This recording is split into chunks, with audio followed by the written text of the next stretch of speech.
So, Storm Chasers, welcome back to the show. I have the beautiful Cynthia G with me. How are you today, Cynthia? Hi, I'm good. I am really good, actually. I'm actually eager to have this discussion too. I think it's going to be a good discussion. I'm hoping that it'll clear up some confusion for a lot of people, but I also know that a lot of people, regardless to what I say, they're going to repackage it and do whatever, so they can do whatever they want to. But That's true. That's true. But I love bringing you on because, well, number one, I love intelligent women. Everyone knows that. I love articulate women. It is what it is. But I love bringing you on because I feel like I get to humanize you a little bit. Like, yes. on your show, you roasting, you ain't playing. But when you come Yeah, over I am. here, I'm like, okay, Cynthia, tell me what you meant by that. And so we're able to get deeper. Even though I feel like you get very deep on your show, but for some reason, some people can't really connect with the mess. I guess because they get in their feelings.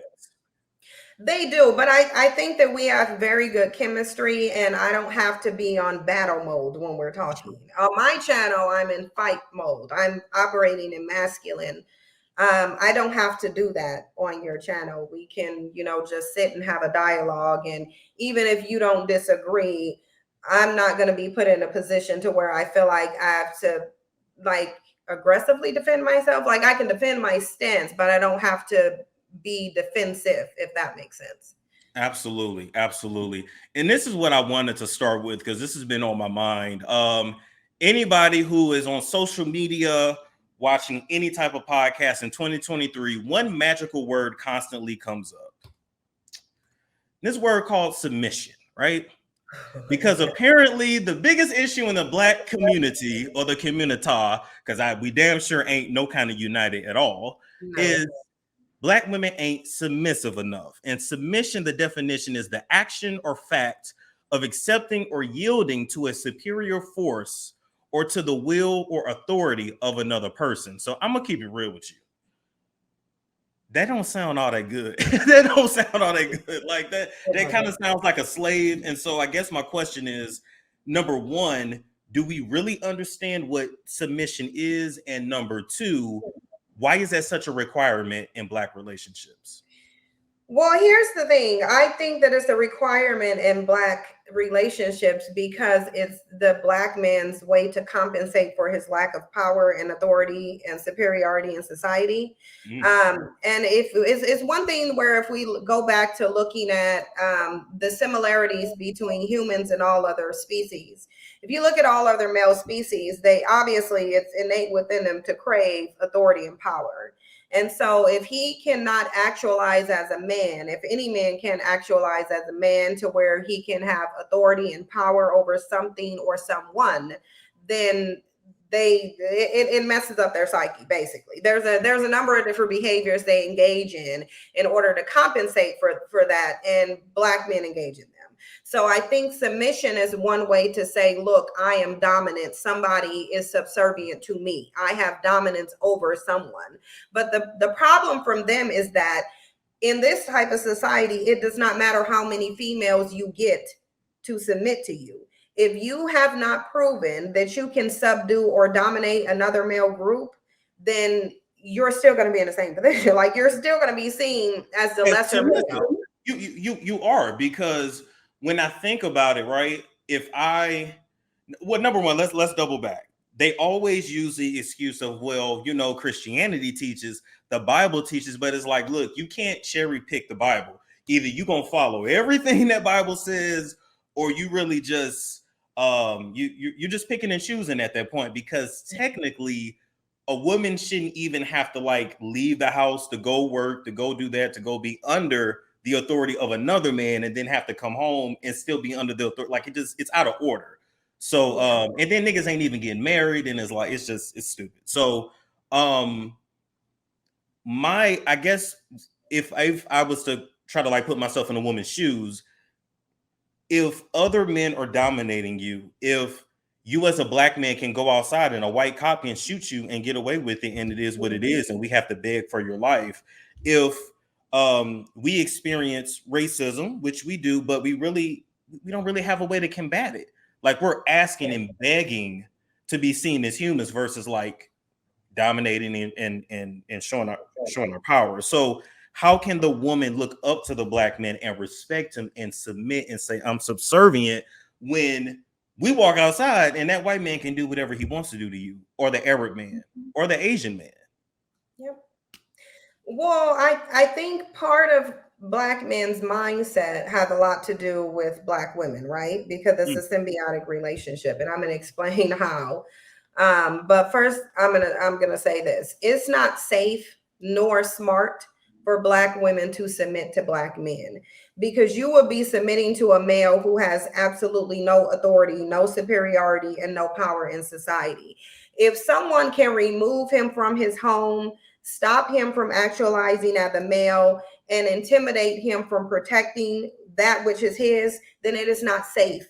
It's not safe for women to submit to you, because you're saying submit to me, but I can't guarantee my presence to you, because there is a much more superior force out here that controls whether I live or die.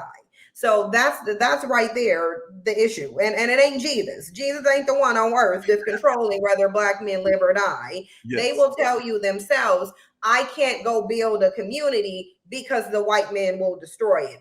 I can't take care of my family because the white man removed me from my home. I can't do anything as a male. I can't protect you because I will die. They're not saying that they're going to die because a black woman is going to do anything, or any woman. It's because they fear another male group. So until you get yourself from under the dominance of another male group, then no one should submit to you. Only a fool would. And I'm not going to say that there aren't foolish black women. There are foolish black women, true, obviously. Yeah. And that's how we get this cycle perpetuated generation after generation, because where we drop the ball at is, as black women, once we stepped off the plantation, we should have forced black men to either fight and put us in a different environment, or we walked completely away and went to a better group of men. It just is what it is. That this is how it plays out in every other species and every other community. But in ours, we're told that we need to stick by these males. And because they are being prevented from actualizing as men in this society, becoming successful, then it's our job to pick up the pieces. And it's not our job to do that. And now you have a community where literally the males are completely 100% ineffective for the most part, and you have the women doing everything. So you have a dynamic that is completely reversed. You have a lot of different men who can't even pay their own bills, and we know that because they're asking women to go 50-50 with them, but then they want submission. And I'm going to say this: any woman who goes 50-50 with a man is a damn fool. Because here's the thing: I can pay 100% of my bills on my own as a woman. Car note, rent, insurance, every single one of them, I can pay all of them on my own. Okay. If a man approaches me and he wants me to pay 50-50 with him, then you are asking me to help you pay your bills, because you're certainly not helping me pay my bills, because I can cover all of mine 100%. So there will be no reason for me to go 50-50 with you. I'm either going to pay all of my bills alone, or you are going to be in the role of the man and you are going to be the financial provider. Because you can look to the Bible and say that the Bible says a woman should submit. It also says the man should submit to his woman too. You actually submit to each other. They don't understand. Yes. And it also emphasizes in literally every single Abrahamic religion, if not every religion on the face of the planet, it emphasizes the fact that the man needs to be the provider and not rely on a woman financially for anything. Yes, she can agree to if she volunteers and she wants to, but there is no religion that talks about a man using a woman for financial help. So if he is asking you to go 50-50 with him, it is because he cannot pay all of his bills on his own. It just is what it is. I don't care how they pitch it. You can't pay your bills, so you want me to come help you pay them, and I'm not doing that. Now, I got a little pushback for you, because you said a lot of men are asking for like 50-50. I dare say they're actually asking for like 80-20. Yeah, and the women doing 80. Because I have met so many and know so many where it's like the woman is footing the bill, or you hear so many cases of the woman having herself together professionally, and then you look at her counterpart and it's like, well, he's figuring it out, or I'm gonna help him, or I'm gonna build him up, or I gotta speak life into him. And I just feel like all of those things are not to They're me, not it's not the woman's place to do it. You see what I'm saying? Maybe I'm just being too sensitive, but I don't think it's a woman's place to, in a sense, make this man into something. He has to go out on his own and do it, because if you build me up, right, and now I'm confident, I'm on my feet. You honestly, you're just building me for the next bitch. And if Yeah, you you want to are. do that, that's fine. But you're gonna build me for the next bitch. It is what it is. Well, the thing is, that doesn't help men to do anything. That's literally called enabling. Now, if you were speaking life or wanting to encourage men who are already doing something, then yeah, you would. That's called encouragement. It wouldn't even be called speaking life into them. It would be called support and encouragement. You're sitting here and you're supporting this person as they do something. When you praise a person in the absence of doing anything, you are literally keeping them in their inferior position. And that's what Black women have done. And whether we've been conditioned to do it or not, we see that it's not working, because Black women have been speaking life into Black men. They have been praying for Black men to change. They've been begging, they've been pleading, they've been doing everything they possibly could. Even when, Black men said, well, you're too much of a prude, you're too restrictive sexually, we're going to go to white women. What did Black women do? Then they started sexually competing with white women and becoming more sexual. Now you have them complaining, these are thoughts. So they went from telling you that you weren't sexual enough to now your thoughts, because you're competing with the women that they said were more sexual and would give it up easier. So rather than Black women challenge Black men, they've acquiesced to his varying levels of degeneracy. And that's where we've gone wrong. You don't praise men and call them kings when you don't see a damn kingdom nowhere. I'm just saying, on. and that gets me, because there is no society where there's just like millions of kings. No, you have people in charge, you have royalty, you have people in the middle, you have people at the bottom. It is what it is. And speaking of the of hypersexuality, I feel like back in the day, I did not hear as many Black women talk about things like eating ass. No, they didn't. I feel like 15 years ago. They did. Black women weren't even. Now, what I know is when I was in high school, and obviously I'm of a certain age, like I'm about to turn 39 this year. When I was in high school, way. thank you. Yeah, nobody ever knows that. I'm glad I maintain it. I'll keep maintaining it. But when I was in high school, even if the Black women weren't virgins, they weren't outward overtly sexual. Like there would be white women sucking dick in locker rooms, white girls. Well, they weren't women, they were teenage girls, but they would be sucking dick in locker rooms. Black women weren't doing that. In fact, Black women were afraid to even admit whether they did it or not. They wouldn't even go around saying that they do it. A lot of men would complain that this is something that they won't do. So it's widely known that there was a point when Black women were seen as too sexually chaste. This was an issue for Black men. And what they would do is they will weaponize access to white women, much like what they're doing now, especially with their little raggedy passports, to try and get Black women to engage in behaviors that are more beneficial to them. And so all Black women have been doing is trying to accommodate, like I said, the various different forms of degeneracy that they're being asked to engage in, only for those same men to then turn around and complain.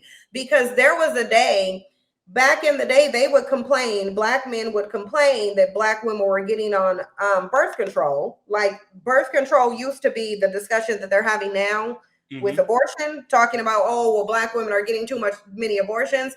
Before abortions, they were doing that with birth control, discouraging Black women from getting on birth control, but then abandoning them with children. So it's like you purposely want to burden your women with children and have them providing for them on their own, knowing that it's causing a host of psychological issues and subsequently behavioral problems that we're suffering as a result of. So I think that Black men have been creating this dynamic for a very long time, and quite frankly, it's out of control. It's out of control now. And to back up what you said about how Black women were viewed as being too, sexually prissy, I guess you could say, or chaste.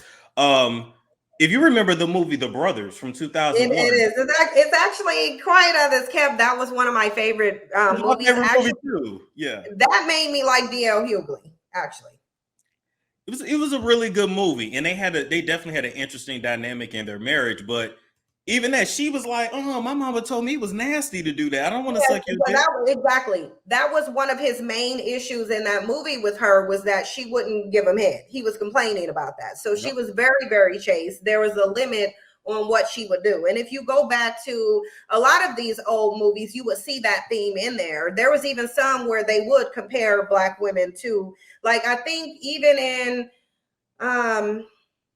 The Best Man, and I think the Best Man Holiday, they Okay. had a scene where they were comparing, and anybody can correct me if I'm wrong, obviously, but I do recall there being a scene in there where they're all sitting around talking about who gives head better. And I think that somebody in there referenced a white woman or something. Like, I don't know. I haven't watched it in a long time, but I do believe that played out in a lot of it plays out in a lot of Black movies. Yeah, Actually. but I just wanted to back that up because I'm like, as you were saying that, I'm like, dang, that came to my mind. Now, I love to mess with the people that watch the show. I probably shouldn't have been watching that movie because I was like 8 years old when it came out. But I'm gonna I was when it came out too. I really was. leave that alone. But let's be clear on this too. Yes, were white girls stereotypically quicker to give you head or let you do it in the butt? Yeah, but it's just because they didn't want to get pregnant. That's all that was about. It wasn't that they're just better at giving head. No, they just understand like, nigga, I'm not letting you get me pregnant, but I'll Yeah, suck you no. off. Well, they can't afford to let them get them pregnant.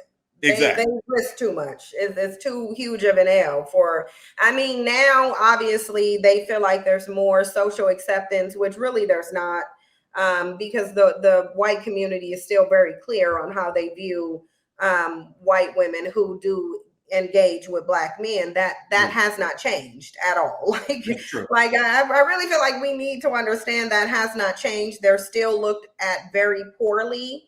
And that's not just with American white women, that's with every ethnicity of white.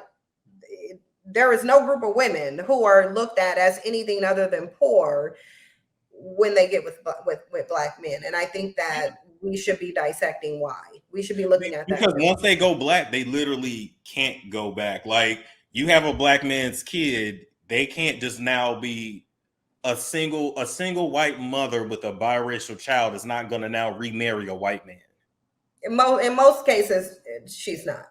Absolutely, it's an exception when she does. I mean, look at Kim Kardashian. Has Kim Kardashian landed a billionaire white man who's showing interest, or who was even financially close to the level of Kanye West? Although Kanye West is not a prize.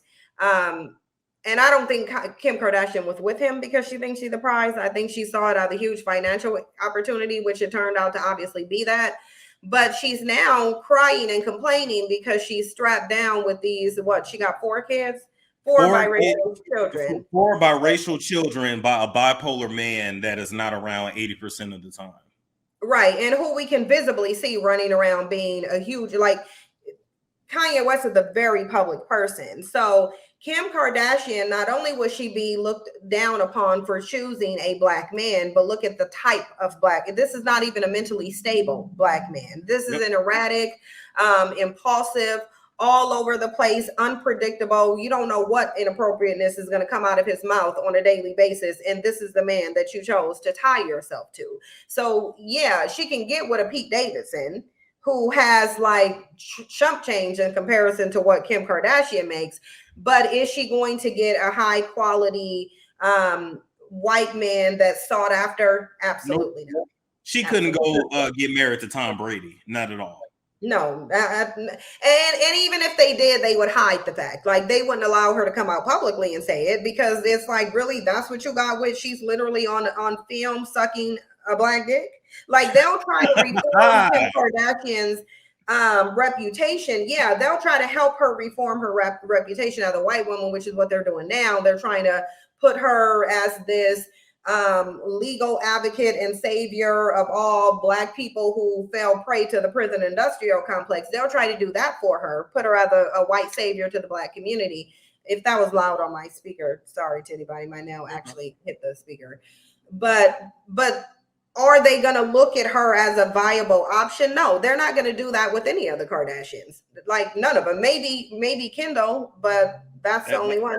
That's the only one I can see. And then if you think about it too, I started. And Courtney. I started thinking about it too. I said, well, damn, them Kardashians mid 2000s had the big old booty. It was, wearing braids, bantu knots, like it was, tried to be ethnic. It was weird. Not ethnic, but tried mixed fishing, black fishing, whichever term is appropriate. And then now it's like, wait, you got a flat booty now, and now you're not doing all that. You're not talking the way you used to talk. Oh, this is your real voice. It's the switch up. They don't need to, right? They don't need to. They've already extracted what they wanted from the Black community.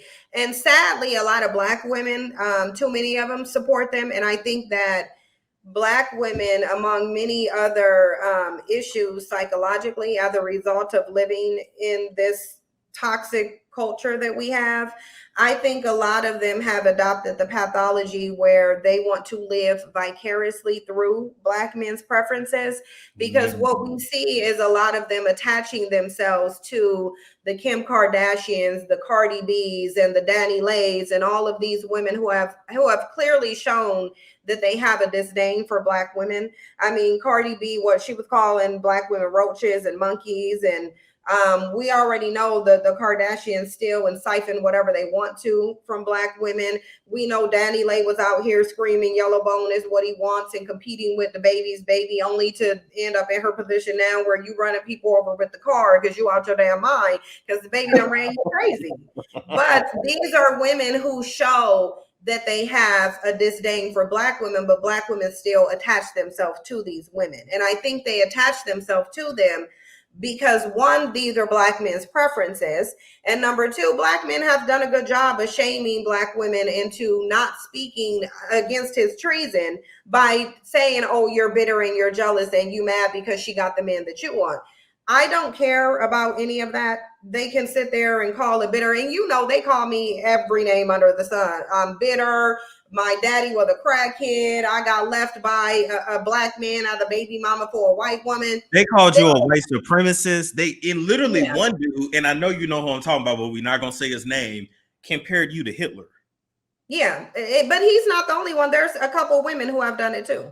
Wow. A couple of women who have large platforms who have done it. So it's really not just the men, because it was a woman who last year when I was in a Michael Kors store was sitting there secretly recording me. I don't know what she was recording it for, but it was a Black woman who did that secretly. And it's like I'm looking at a video on the internet weirded out. Like I'm like, this is just a weirdo bitch, because it's like I'm looking at a video of me at the register paying for some stuff that I bought at Michael Kors. Why was that important for you to see? Why are you videotaping me? Like, what's your purpose? Yeah, and she came like, oh, hi, are you Sinji? She's like, oh my God, I'm a fan of your channel. I watch your channel all the time. Some people are tying her to divestment. Now I know her screen name. And based on her screen name, which I'm obviously not going to say it and give her the clout that she's looking for, but she was recently in my chat box. I will say that during my live stream and in my comment section.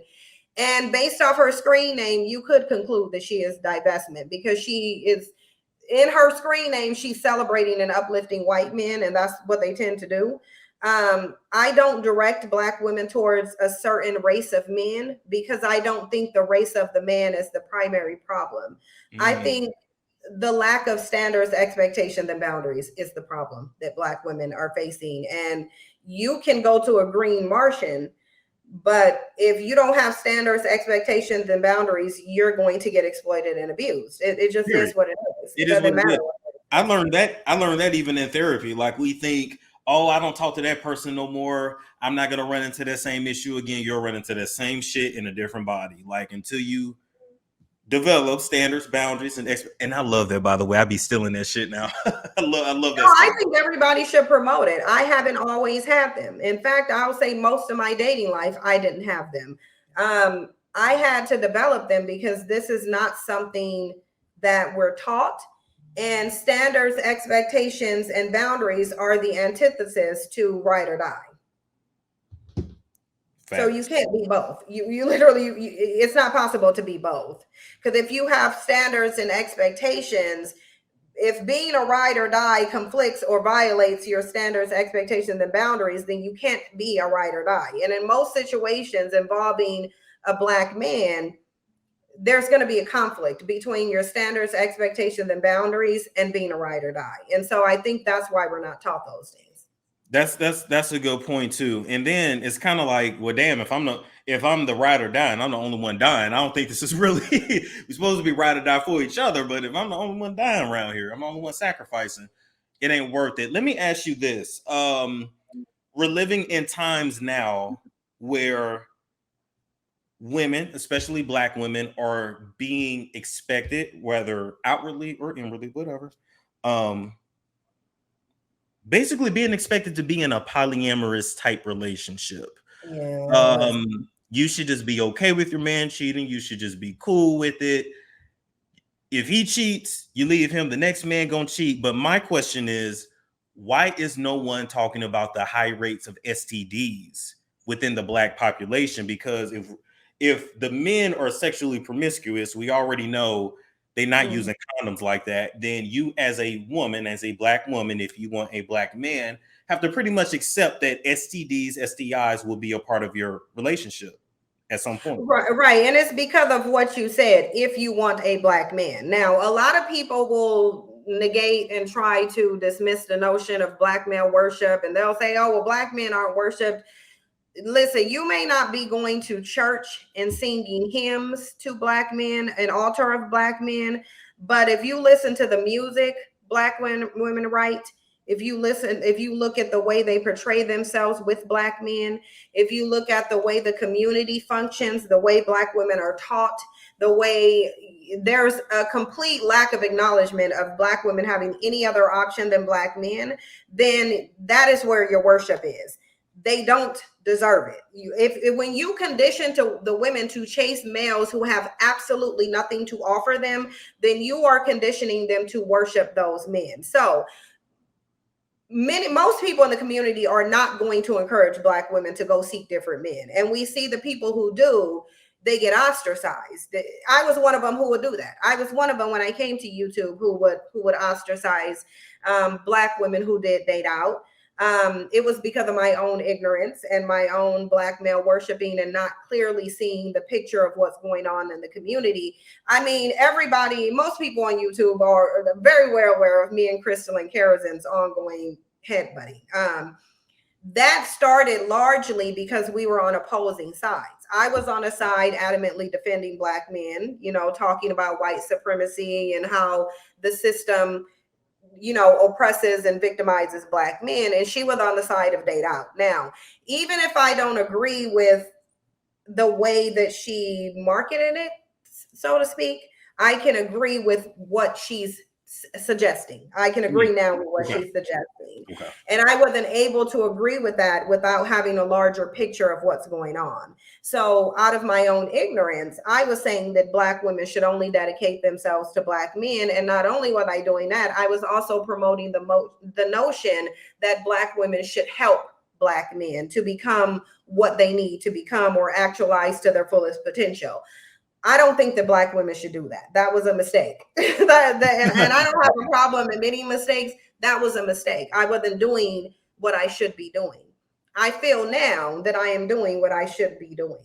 I'm not going to direct Black women towards a certain race of men per se, but I think it is critical, not just for Black women, but for Black men too. In terms of Black men becoming better, there is zero chance of Black men becoming better while Black women are fully dedicated to them. You're not being treasonous. You're not being disloyal. The best thing you can do out of love towards Black men, if you're not going to stop birthing them, is give them some competition. Make them compete for you. It will make them better. I'm not mad at that. I mean,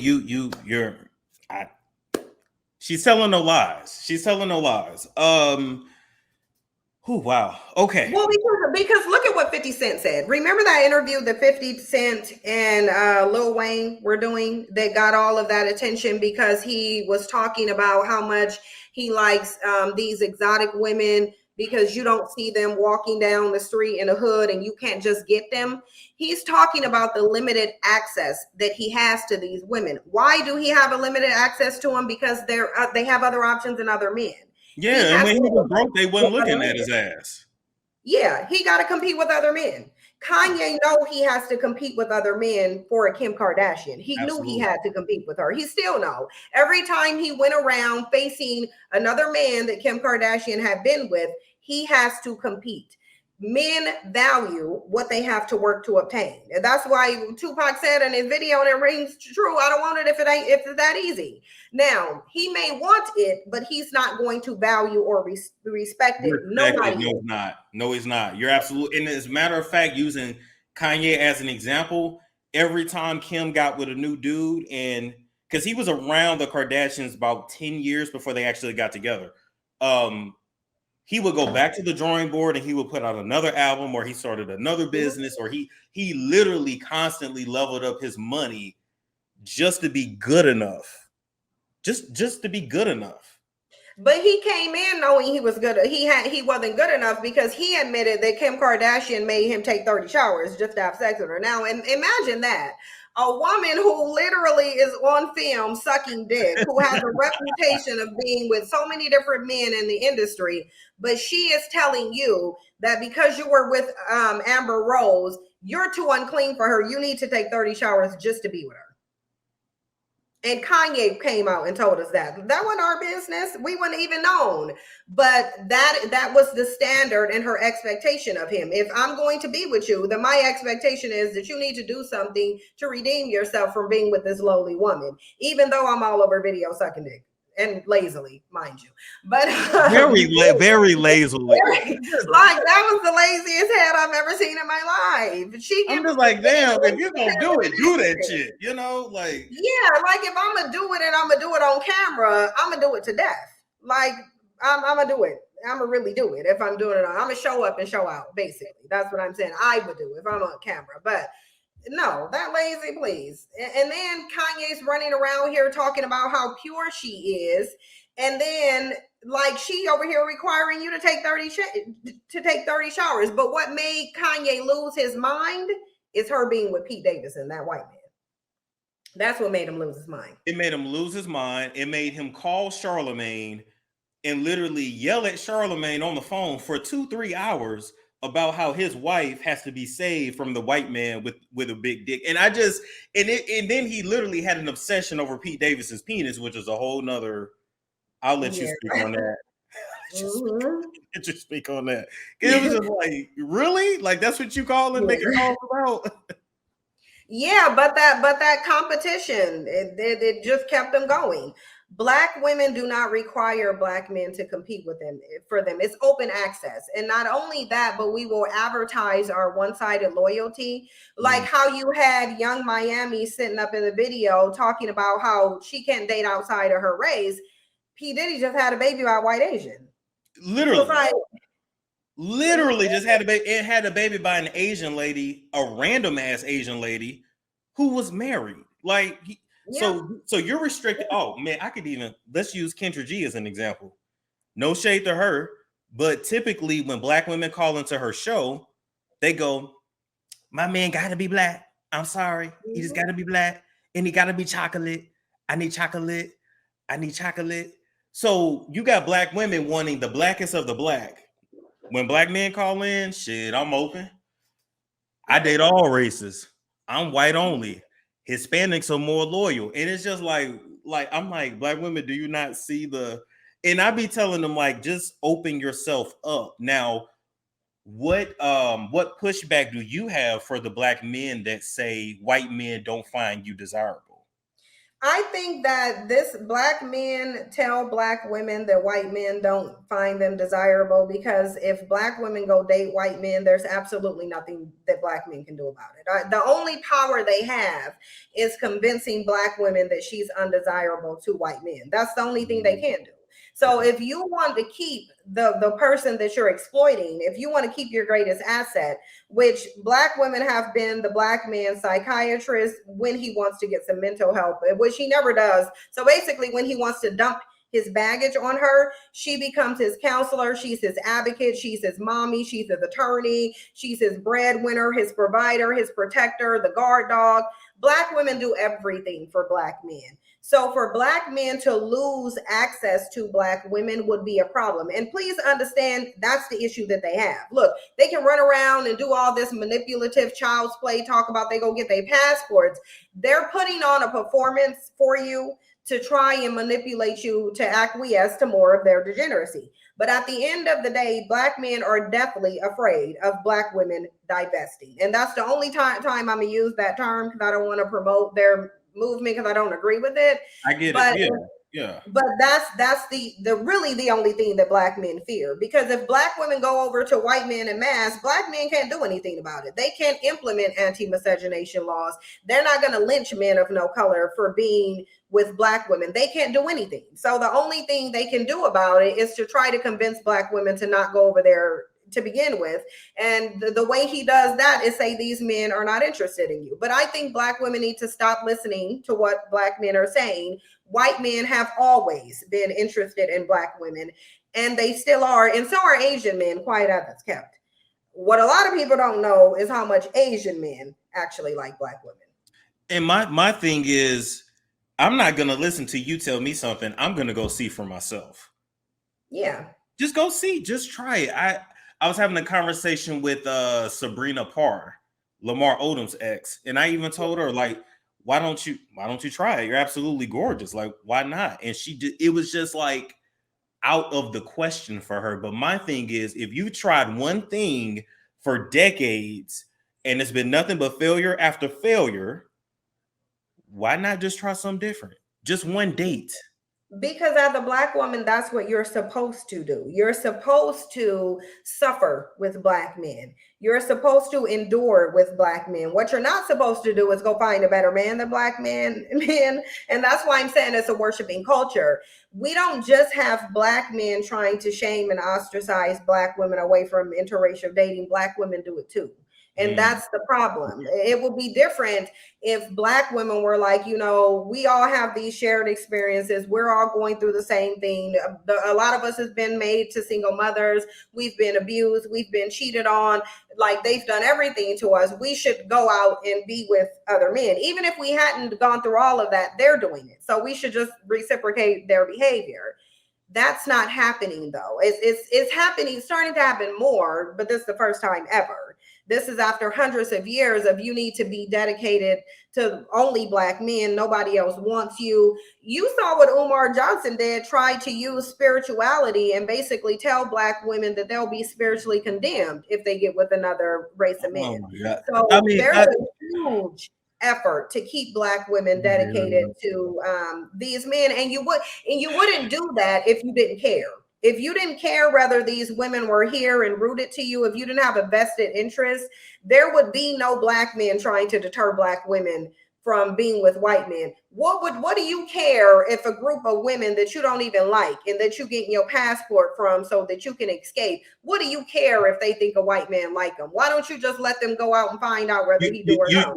You should just let them be. You should simply just let them be. And you know, when it comes to speaking of passport bros, and then I want to get back on Dr. Umar, I don't understand why it's a movement, because I thought a passport is what you're supposed to have. Like, I'm sitting there watching like 50 and 45-year-old men brag about having a passport. Is like that's like having an ID. Like, you're supposed, like, I thought you were supposed to. It really is. You know what I mean? It is just like, then you see them, you know, go over to certain countries, and you know, people don't want to keep it real, but let's keep it real. They low-key have ruined DR. It's not even the same now when you go. Yeah. Your ass is getting kicked out of Brazil because you're taking that nigga shit. Excuse my French, but you're taking that nigga shit. You're taking Baltimore nigga shit to Brazil, and you think you're gonna get away with it. Like, no, you're gonna get killed. And that dude tried that in China too, and now he's facing a firing squad. It's like you fuck around and find out if you want to. And so even when you see them like with those women of different countries, you know, I'm not saying you can't find love. I'm sure you can, but if you're simply going overseas just to buy coochie, that's sex tourism. That's you're not like you could have did that here. Yeah, you Like can pay to get a woman to do anything here. Like you can pay, and then you going over to DR and you're paying $200 for coochie, US dollars. Now realizing she finna give it to the Dominican dude for $10. Like, are you? And then you didn't spend all your money, and now you can't afford your Spirit flight back. Like, that's fucking embarrassing. It is, but the thing of it is it goes back to when I said that Black women, we as women, we have helped to cultivate this mentality and this borderline. And I'm losing borderline very loosely, and I'm using borderline because I'm not qualified to psychologically diagnose anybody. But it doesn't take any credentials for me to pick up the DSM-5 and read off some qualifications and then match it to behaviors and mindsets, right? So I'm just going to say we are responsible partially too for helping to create this borderline psychopathic behavior and mindset in them. We are. Now, back during when the Moynihan report was created, Daniel Patrick Moynihan said that the root cause of the problem in the Black community was Black men's antisocial behavior. Now, I think that maybe we don't understand what he means by antisocial behavior. He means it in the clinical term, not the term where you're like an introvert and you don't like to socialize with people. He means it in the clinical term, antisocial behavior, meaning you don't care about the welfare of others. You don't care about authority. You will go around victimizing people, and you really just completely just don't care. Like, exactly. Antisocial behavior patterns, if we read over those, it's going to match their behavior, like failure to conform to laws and social norms. Yep. And for people that want to look this up for yourself, I will actually include the link in the description box from psychiatry. Oh my God, now I'm acting like Mr. Let Go. Psychiatry. And I'm sure they got it from the DSM-5 because that's exactly how it reads in the DSM-5. Yeah, but literally failure to conform to laws, deceitfulness, impulsivity, or failure to plan ahead. I'm fucking done. Wait a minute. The third one. I'm sorry, the fourth one. Irritability or aggressiveness. Repeated physical fights or assault. They literally run around toe tagging everybody. That's niggas right there. Can we go back to the reckless disregard? The reckless disregard for the safety of self or others, consistently irresponsible, repeated failure to sustain consistent work, behavior, or honor financial obligations, lack of remorse. Like, you will turn a Black woman into a single mother in a hot minute and then tell her she should have chose better.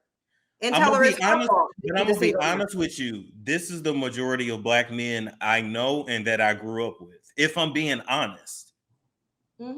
These traits are this is a failure to conform to laws and social norms, deceitfulness, repeatedly lying or conning other. This is most niggas I know. It is. And if we're being honest, and look, the thing of it is in order to be diagnosed, you don't have to meet all 7 of them. You have to meet a certain amount of those. I think for that it's like 4 or 5 out of 7. I think I would have to get no, it says 3 or more. At the top it says, in order to be diagnosed with antisocial personality disorder, an individual must show a continuing pattern of disregard for and violation of the rights of others occurring since age 15. Now, we know that this pathology manifests in Black boys long before they turn 15. You got whole entire 6-year-olds toe tagging a mom over a virtual reality set. So anybody know, if you go into an elementary school, you go see those young Black boys terrorizing the hell out of everybody. Let's just be real. So it has to be manifesting. You got to see these in them since 15 years of age with 3 or more of the following. They fit all 7. That's the majority of us right there. And I'm gonna be honest, because I have to put myself out there too. I feel like I have some kind of social disorder. Not that. But whatever the one is where like you struggle with connecting with people. Which one is that? Oh, attachment disorders. Oh, okay. Yeah. Yeah, I got some of that too, in addition to generalized anxiety disorder, but I've already talked about that several times. I have really bad anxiety. I actually take medicine for it. I've had an anxiety issue since a child.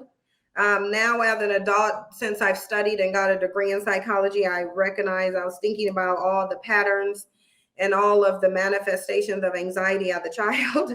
And I should have been as a child, I should have been diagnosed with anxiety, but it was only recent when I realized it was getting out of hand. It was really, really affecting me. Like in my personal life, it was really affecting the way I dealt with people. Of course, people on YouTube wouldn't see it, and people may notice I'm more calmer now on YouTube.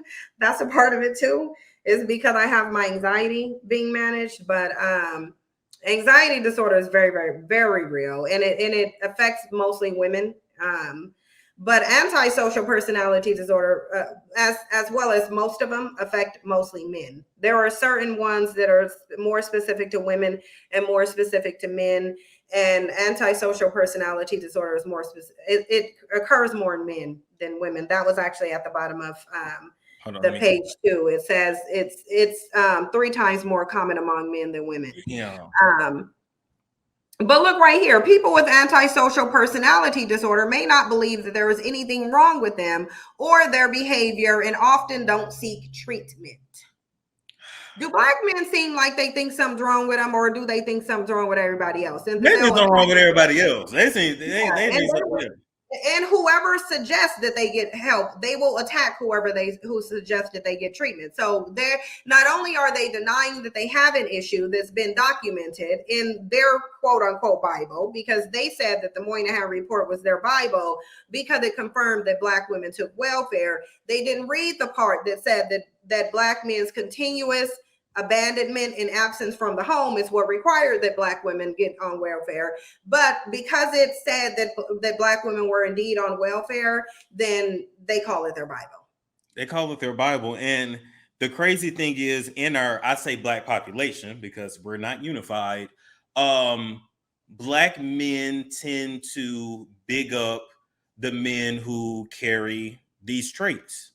Yep. And if you don't, you're seen as a simp. Simp. And speaking of that, because it just bothers me how much they bother this man, Russell Wilson. Yeah, it's sick and pathetic how much they despise Russell Wilson. Like they really need to get some psychological help based on their feeling towards Russell Wilson alone. Like, y'all are not Sierra's husband. You have no attachment to Russell Wilson. Whatever he does not affect your life in any way, shape, or form. The reason they don't like Russell Wilson, though, is because Russell Wilson is literally shattering everything they're saying about Black women. Now, granted, Sierra is a certain type of woman, but the reality is if Black women open up their options, they wouldn't really have a hard time finding a man that's going to be a stepfather to their children. And that's mostly what they don't like about Russell Wilson, because here's the thing. Black men benefit from the abandonment of these children. They benefit from it. They benefit greatly because, number one, you don't have gatekeepers in your community. If a father is not at home, his daughters and the women are left vulnerable. You don't have anybody to gatekeep or to protect the girls from these predators in the community. And then when boys have absentee fathers, it continues this same antisocial pathology in them that they benefit from. Because even though they do have this clinical antisocial clinic, they fit literally all 7 criterion for antisocial personality disorder, which should concern Black women. It It should should. concern you because most people don't fit all of the criteria. They fit 1 through 7. And if we go back into the past, we will see that they've been fitting for hundreds of years, 1 through 7. And this is a problem. Why are you chasing men who have an antisocial personality disorder? Why are you chasing them? Do they see it as masculine? Do they see it as sexually attractive to have a man who's going against the rules in society, who's overly aggressive, hold on, I'll put it back up. Wait a minute. Who's deceitful? Maybe is that seen as exciting? Okay, is he telling me the truth? Is it, some drama, is some excitement in the relationship? Is that what I don't know. I think that Black women don't think about that. I think that largely when they're choosing a mate within the community, they're only thinking about the fact that he is Black and male. On a subconscious level, they may be thinking they don't have any other options. And on a conscious level, they may be thinking that too. But ultimately, I think that Black women are not concerned about the character of Black men. I don't think that they are. I think they know that Black men are flawed. I think they know that they're very problematic. Black women constantly complain about the antisocial behaviors of Black men. But I think that Black women, in all of our arrogance, think that if we just speak life into them and if we just pray that they're going to get better. And it's like, no, first of all, you would have to have value. In order for anything you say to motivate somebody to change, they would have to value you.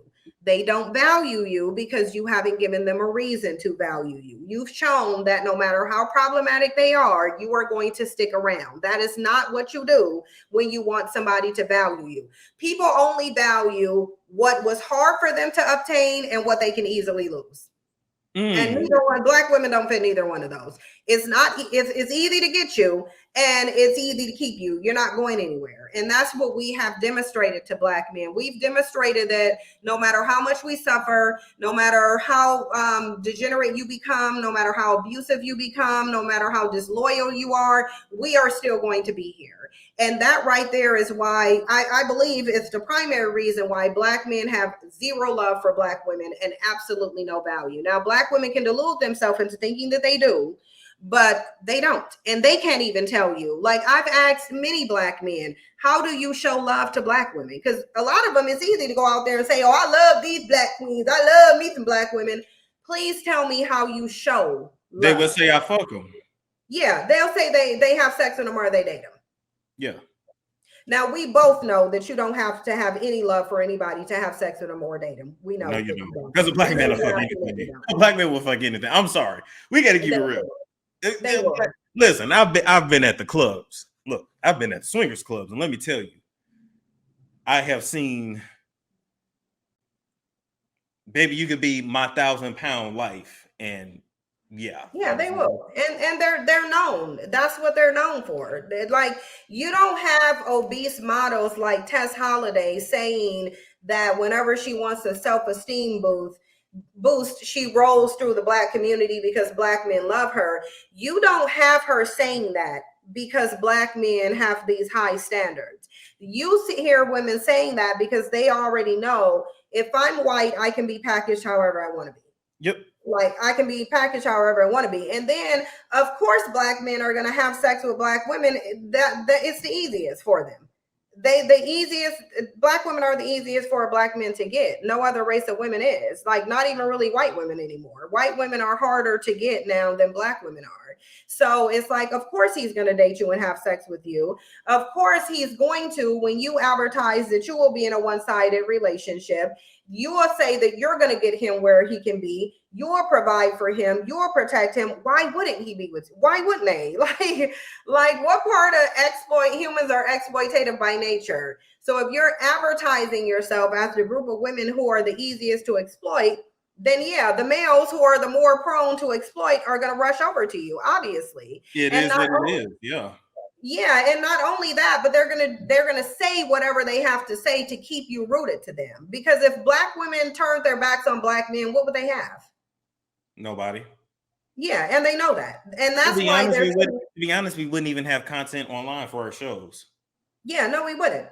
We wouldn't, and they wouldn't be so mad and triggered by what I say if they didn't really have a vested interest in Black women. Do I think they love them? No, but I think they love to. Do you think Ike Turner really wanted to lose Tina Turner? Hell no, that was his moneymaker. Yeah, Ike Turner, even in court, he was doing everything he could to keep Tina Turner there, even saying, well, you can't take my name and make money off of it if you were to divorce me. So he was Black nothing men, without Tina. He was, and people got to be clear about that too. Like Ike, yes, he had musical talent, but he was never a star. Tina was the star. It is what it is. Yep, and we see what happened to Ike when Tina left him. Yep. When Tina left him, he went back to the dust from whence he came, and that's what essentially happened to Black men if Black women walked. And Black men know that. They know that. That's why they're mad. Look, you can run around here and do all this stuff with your little passport. Talk about your preferences, wave it in Black women's face as much as you want to. The bottom line is Black men's number one fear is Black women walking away from them. And they will never convince me of anything different. You have nothing else but Black women. You don't have anything. And if Black women walk away from you, you don't have an advocate. You don't have anybody to fight for you. You don't have anybody to protect you. Why do, like, even the way Black men show up in society, the fact that you now have the stop and frisk, that is because of Black women, not Black men. Anytime oppression eases up on Black men, it's because of Black women, not because of Black men. They won't fight for themselves. Yeah, because you guys are the first one to get out there and march, and you will get your signs, and you will, I mean, Black women will get in a cop's face, and and I say you got to stop doing that. Yeah, they do. And that's the thing. The reality is, and it's a sad reality because in this type of society, especially a patriarchal one, it should be the reverse. Yes. But the sad reality is Black men need Black women. Black women do not need Black men. And the reason we know. How do you feel when they say you're going to die alone? How do you feel about that? Everybody dies alone. Women outlive men. Women outlive men. So it wouldn't matter whether she's married to or bonded to this man like glue.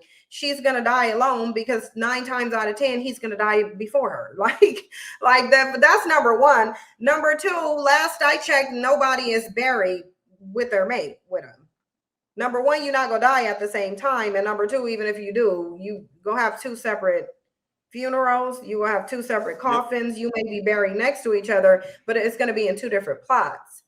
Everybody's dying alone. And quite frankly, based on what they have to offer and how they show up in relationships, she's probably getting a better deal dying alone than dealing with a Black man. And it bothers me to say that. Like, I want to be very clear that I don't get a thrill out of saying these things. Like when I had to embrace the truth, it took a psychological toll on me. It did. It took a psychological toll on me, and I cried a few times too, because it doesn't make me feel good to come to the realization of the males that we have in our community. In fact, to me, I often question what type dimension do we live in. I question whether this is hell.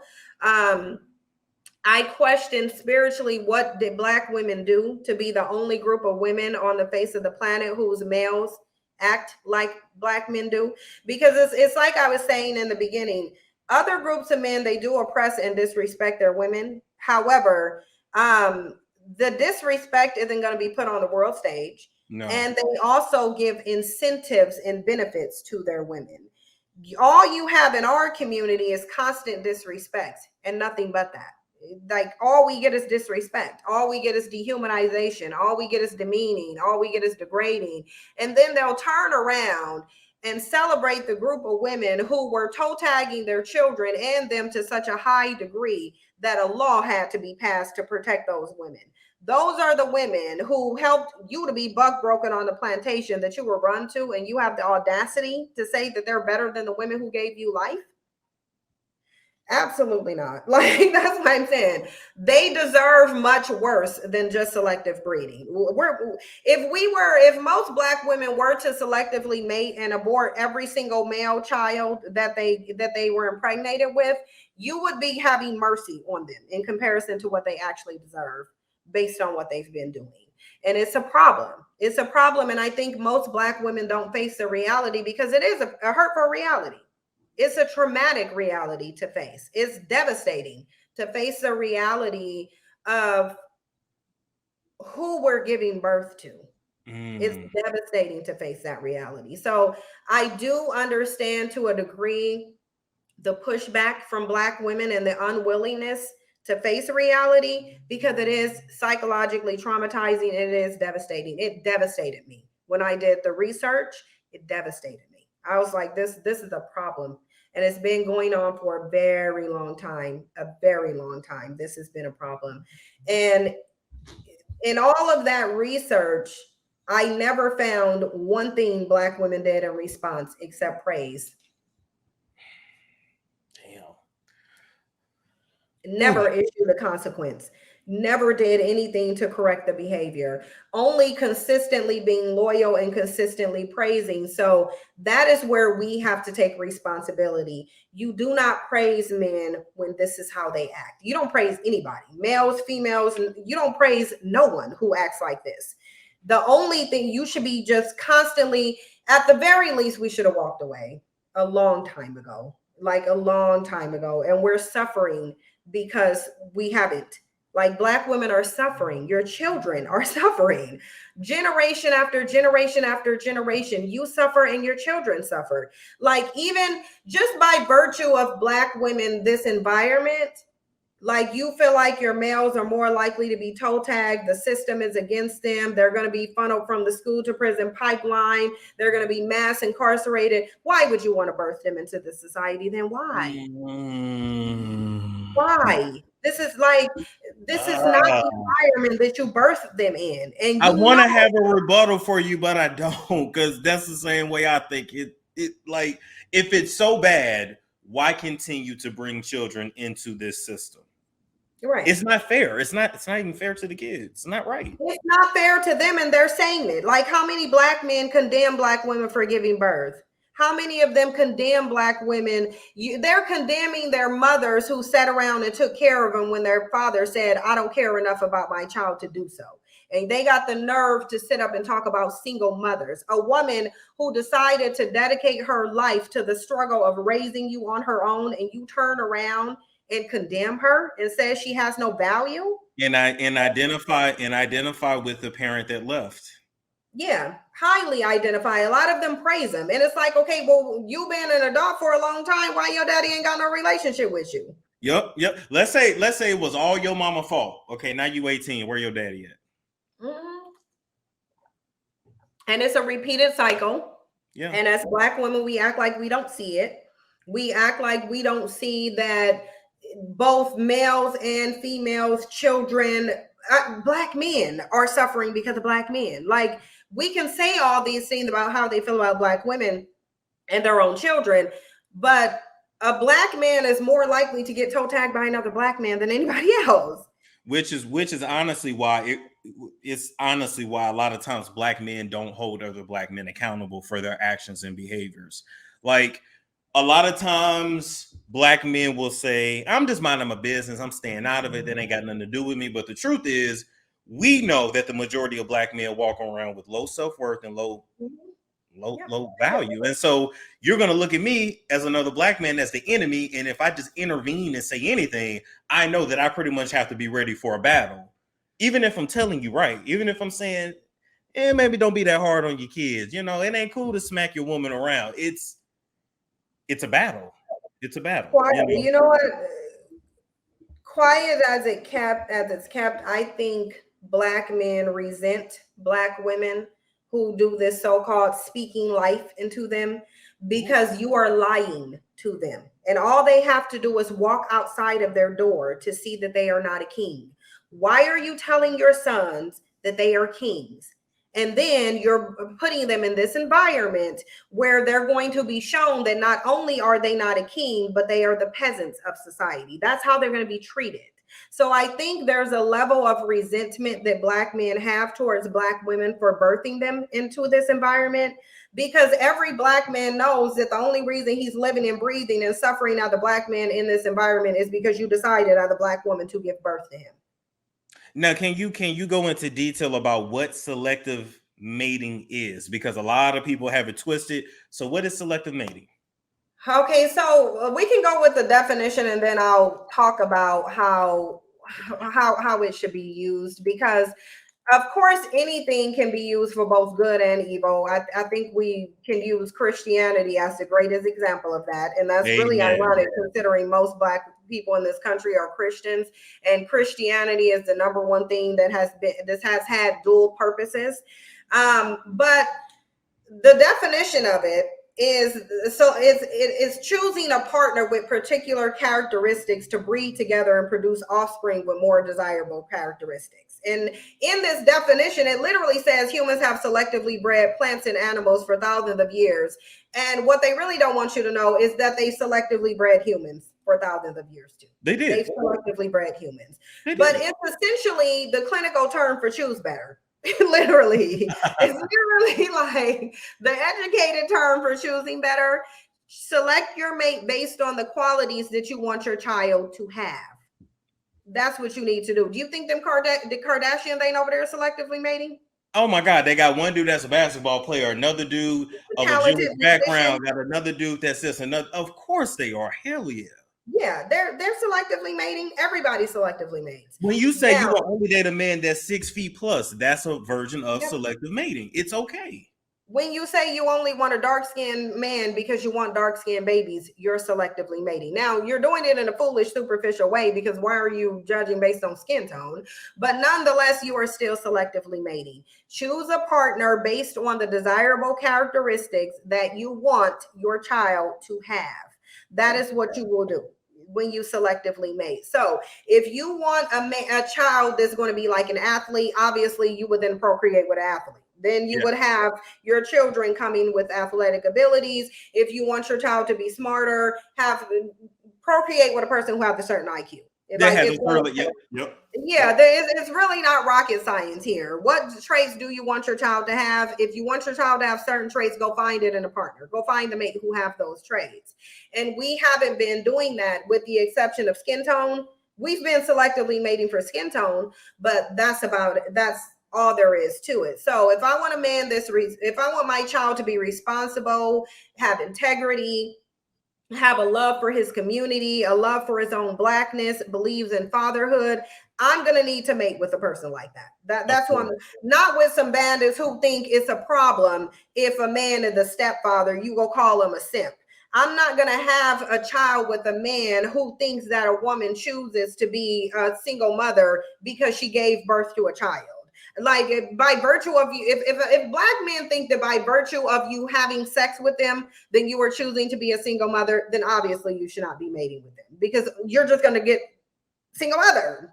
And then your child is going to come out with those janky qualities. And people think that mindsets and mentalities and personality traits can't be passed down to their children, but Yeah. they do, and they do very often. Yeah. Absolutely. Absolutely. It's really, to me, it's really that simple. Although a lot of people get in their feelings and they say, "Oh, well, Cynthia G wants all male Black babies killed," and it's like, that's not what she said. That's not Yeah, what and it's not because they're Black and male, because and I part of me feels like they know damn well I'm not saying do something based on Black and male. They're purposely convoluting the message. Nobody said abort them because they're Black and male. I'm saying that you need to selectively mate, because look at the generations of what you have been producing. Yes. Generation after generation after generation, you've produced ineffective males who have a certain mentality, and this mentality has been passed on for generations after generation after generation. The devaluing of women, the devaluing of fatherhood, the lack of motivation, aspiring for crime rather than being upstanding men. Like, this is what you have produced generation after generation. And it's not just about you raising them, it's about the cultural dynamic too. I think parents seem to not understand that you're not the primary person raising your child. The culture is raising the child. Yes. Yes. And that's why you can have the John Morants who grew up in a two-parent home. You can have Kang over there, T.I.'s son. Growing up, T.I.'s son was literally grown up. He got the best scenario, period. There is no better scenario than growing up in a wealthy two-parent home. That, Statistically, that's the best scenario you can grow up in. Yet he got a mugshot at 18. And a lot of people don't even realize when it comes to Kang, I love that you call him Kang. When it comes to Kang, Kang is actually an honor roll student. So this is a kid who is smart, who actually makes straight A's, who has chosen to smoke weed at 14, get all kinds of tattoos all over his face and neck, commit all kinds of crimes, try to fight people at the Waffle House. It's like, Yeah, he's following the degenerate culture. that ain't who you are. Nigga, you was on the honor roll. I mean, even when it comes to Ja Morant, another kid who was on the honor roll. Yep. And you know what? Statistics say that even when a Black male grows up in a home situation that is comparable to white people's, they still do not have the same outcome. They still end up exactly on the path that Kang and Ja Morant is on. Why? Because this is a cultural dynamic. Like essentially, Kang is following the culture that his dad promoted in his music. Absolutely, he is. Except he ain't built like that because he didn't grow up in that, but he's following the path, so to speak. And then for me, it was surprising to see T.I. take such a passive approach and just say, well, ain't nothing I can do. He doesn't want to go to jail and learn the hard way. And it's like, this is your kid. Like, right, that goes to the mindset of T.I. That's what I was going to talk about too. Look at T.I.'s mindset. If you were going to select a mate, you would not select T.I. based on his mindset. You would not, like, even when his child showed problematic behavior, all he basically said is that they're peasants. You shouldn't have been talking to them anyway. So really, you're going to speak down on the people that your sociopathic son is disrespecting rather than correct his behavior? Yet he was totally disrespectful towards his daughter, Deja. Put her sexual health business out there, and checking her hymen and all this, like it's just ridiculous. Like, but that's why the outcome is the way that it is, because it's like that's statistics. Like literally, his son essentially is the statistic. He's validating, and so is Ja Morant, the fact that even when a Black male grows up in a wealthy 2-parent home, he still is his life outcome is still going to be the same as the ones who don't. And it's even interesting, speaking of Ja Morant too, it's interesting how he goes by Ja Morant and not like his first name, which sounds more studious, if that makes sense. Of course, yeah. Like he didn't want to be Demetrius. He didn't want to be Demetrius. He wanted to be Ja. Yeah. Because Ja is more acceptable to Black male culture. Yeah. That's why. Ja is more of the thug situation that he wants going on. And it's because this is a cultural dynamic. It just is what it is. And it's a cultural dynamic that Black women have agreed and acquiesced to, and that they are passing down generation after generation after generation. And it's very foolish. And the reason why the discussion needs to be had with Black women is because you are the ones, the Black woman, because God, if you go believe in God, then you need to understand that God bestowed the power on you to determine who gets to live, breathe, and exist. And you are using your powers for vanity, not for good. Because whenever I ask Black, like I was literally getting a massage by a Black woman. And we were talking and she was going on all these issues about Black men. She was like, yeah, they leave us single mothers. They're so disrespectful to us. They won't help us. They do this, that, and the third. And then she said, but I want Black babies.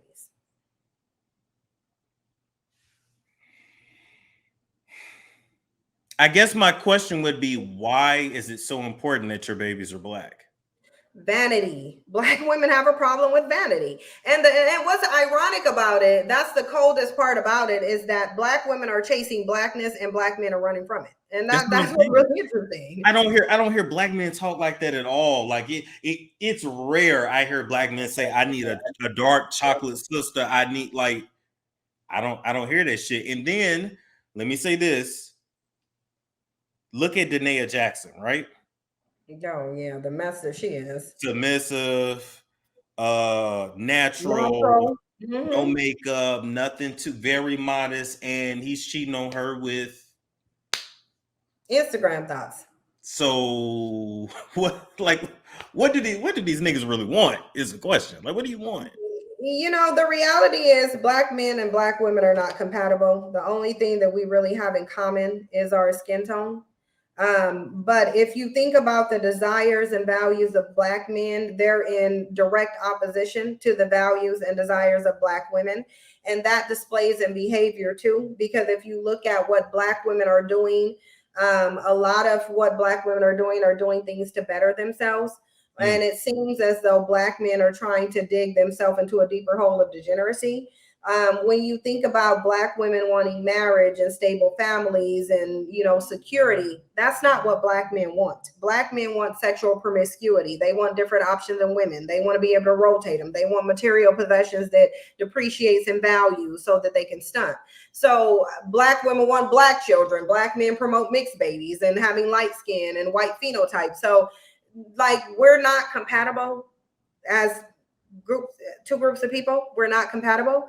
And I think for the most part, we're not compatible. And I think for the most part, Black men, the most of them, their mentality is better suited for low tier white women than it is with Black women.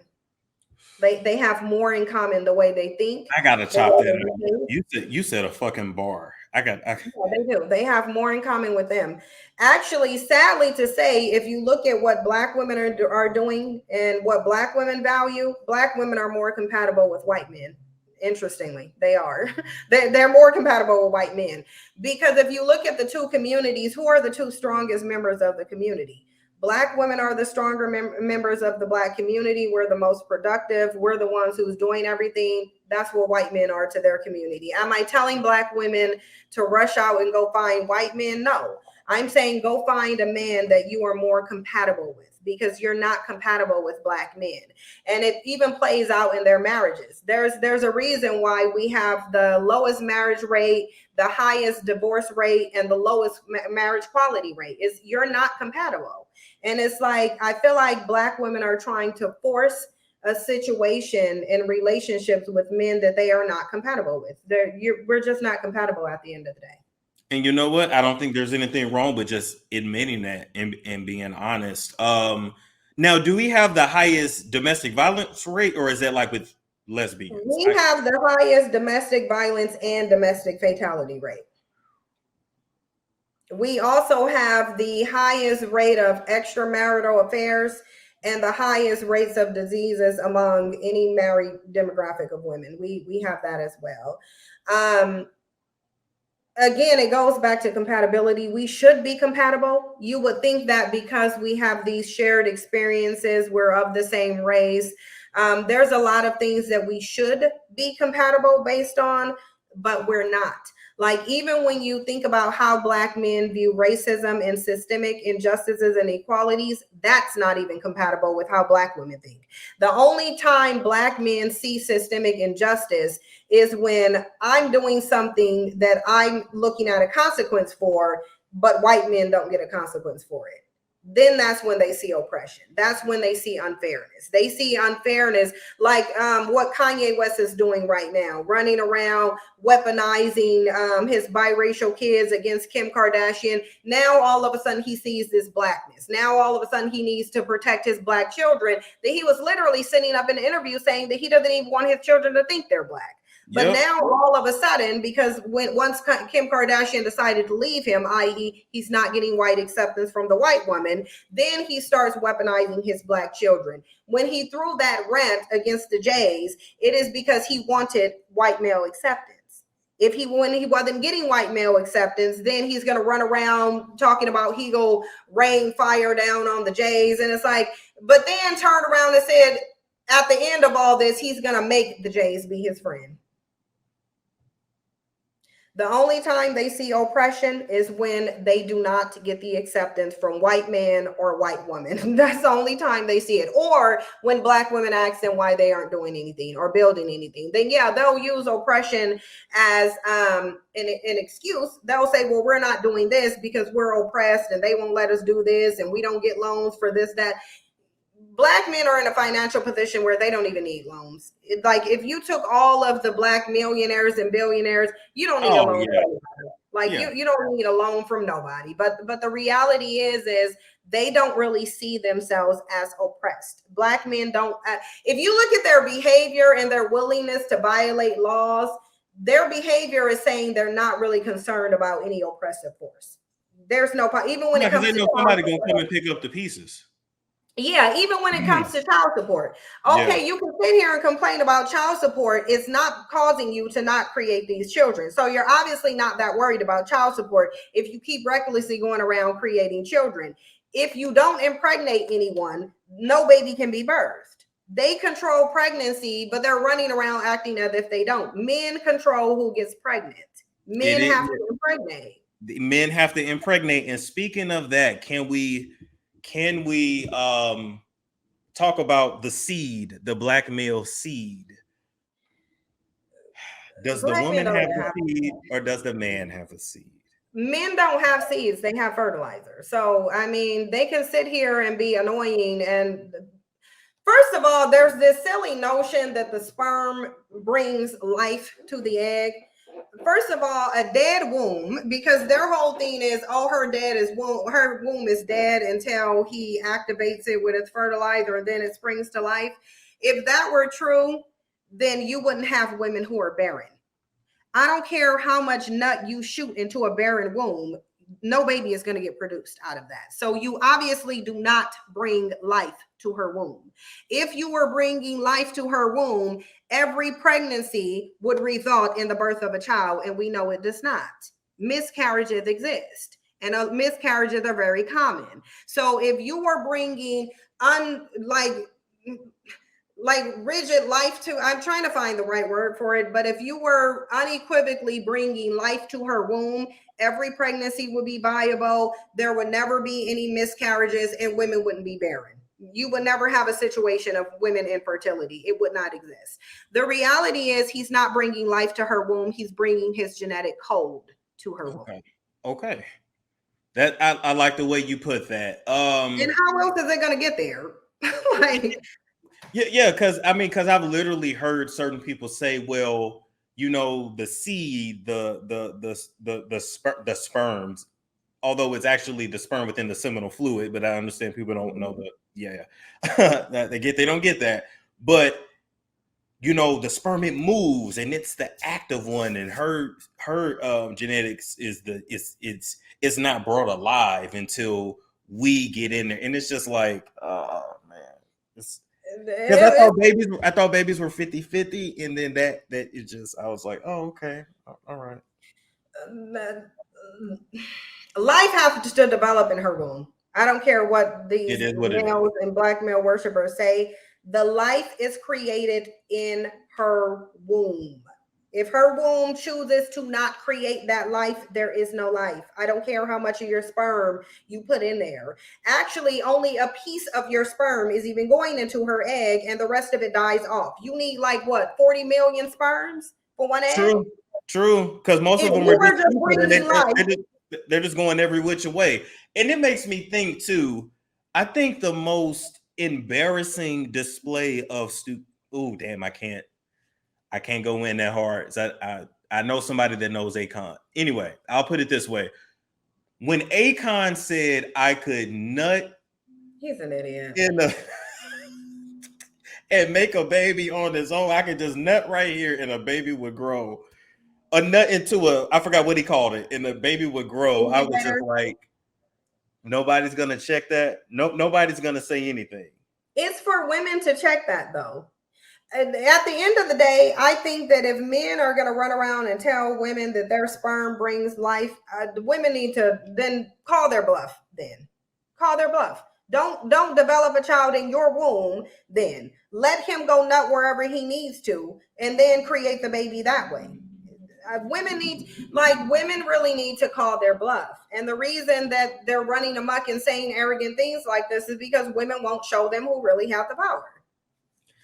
What's funny is I Googled it. Is the baby more the mother or the father? Genetically, you actually carry more of your mother's genes than your father's.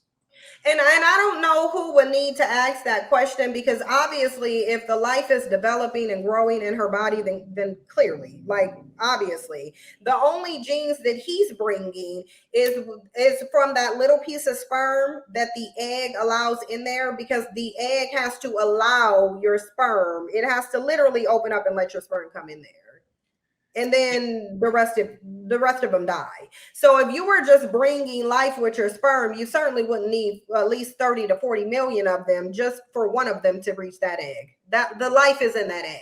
That's where the life is. That's where the life, and it's interesting because then we go into like, or which genes are stronger, the mother or father. So the father's genes apparently determine the health of the child. So that means if something is wrong with the kid, a lot of times it must come from the father's side. That's not even true though, because they're doing gene editing in embryos to try to weed out all of these genetic diseases. They're not looking to the man's sperm to do that. They're trying to go into the egg to find out how they can get rid of Parkinson's. There's an article I was reading a couple years ago. They were talking about ridding people of diseases like Parkinson's and stuff like that by going into the egg. The egg to do it. Yeah, going into the egg to edit it. Now, this is what I'm thinking. If I remember back in biology, you get your mitochondrial DNA from your mother. The mitochondrial part of the cells is like the powerhouse of the cells that actually give it energy and life. Mm-hmm. And so literally your cells can only do what they do because of the mitochondrial DNA, which comes from the mother, which means the power of the egg itself, like the power of the baby, the power of the cells. Anyway, it comes from the mother. That's the best thing I can think. It does. And the reality is, if you look at, listen, saying that a man's genes are more dominant when the male, the Y chromosome is like a mutation, so it's more like a is recessive. Saying that is the same as saying that white people's genetics are dominant. No, they're not. Recessive mutations cannot be dominant to anything. And if you even look at the Y chromosome and compare it to the size and the vitality of the X chromosome, there's literally no comparison. There is just no comparison. The woman's genetics dominate the man's. It just is what it is, especially racially. And a lot of times, even when things go wrong in the womb, the default is the XX. The default is, I mean, that's how we all start. It is what it is. Here we go. Mitochondrial DNA, the circular chromosome found within the cellular organelles called mitochondria. It's the site of the cell's energy production and metabolic okay, so you can't function without it. Got it. All yeah, right. No, you can't function without it. You can, like, literally, you can't have life without mitochondrial DNA. It's just not possible. And because men only keep their mother's mitochondrial DNA, they can only pass it down for like one generation. Yeah. You have no reason to run around talking about your genes. Your genes, like, but I mean, I would expect that to be the case in a patriarchal society where men are uplifted as God. I would tell you my theory on all of this gender confusion and stuff, but I don't want, you know, the video to be compromised. But I have my theories on that too. And it all goes back to male ego and trying to present them like look at like really. So they're trying to say this little tiny Y chromosome can dominate something that X chromosome is doing. This is why you got to actually go get the proof, people. Not just listen to what somebody say. This is what they want to believe, though. And they want to believe this because of religion, because a lot of women will push back against this, too. And then they'll say, well, the Bible says it. And it's like, well, you're just dumb. So, but it's science. I mean, even when they compare the humans versus the mouse versus the fly. Okay, the fly is equal. The fly is equal. Yeah. But as far as the human, the mouse, you know what? Okay, go back. I want you to say it, though. If I need to cut it out, I can. What was the gender confusion thing you were talking about? The transgenderism, like they just put a woman that felt like she was a man on a magazine cover and then said that men can give birth. I think white men, in order for them to feel like they're God, they have to resolve their cognitive dissonance around the fact that they have to rely on these lesser beings called women to give birth to them. And I think that for them, if they can't actually create a scenario where men can give birth, then they would prefer to trick the world into thinking that men can give birth because you would get the same outcome anyway. So if they can convince the world to accept that a transgender man, a woman who feels like a man, can give birth, and if society accept that as a man giving birth, then you can get the same outcome as if men were actually giving birth, which men would be then elevated to God because now men can give birth. So it's simply just an illusion, a delusion that's being spread for white men to feel like they're God. And that's why I think they're doing all these uterine transplants. They're trying to figure out a way to replicate, to create themselves without the assistance of a woman. Because if you have a God complex, you cannot do that. You can't. That's why cognitive dissonance is real. And it does present a mental conflict, because how are you superior to the very things that you need to give birth to you? You're not, and you can never be. Men could never be superior to women. It's just not possible. The only way they could be superior to women is if they can give birth. So I think that white men want to create the illusion that they can give birth. Or through these like artificial wombs that they're trying to That design. they can, they can create life, but they really can't. But how are you going to elevate yourself to God and say that you're the supreme being, and you don't even control whether you live or breathe or exist or not? Those lesser beings do, that you keep calling the weaker vessel. And it's so silly to call women the weaker vessel. If anybody have witnessed a woman giving birth, you can tell it takes tremendous strength to do that. There is nothing weak about the vessel of a woman. And actually, we could say the same thing about men because they can't give birth. So because they can't give birth, does that make them the weaker vessel? I'm just saying, because even the amount of pain that a woman has to endure to birth a child, a man can't do that shit. A man is taking out. A man get a cold and he taken out. Come on now.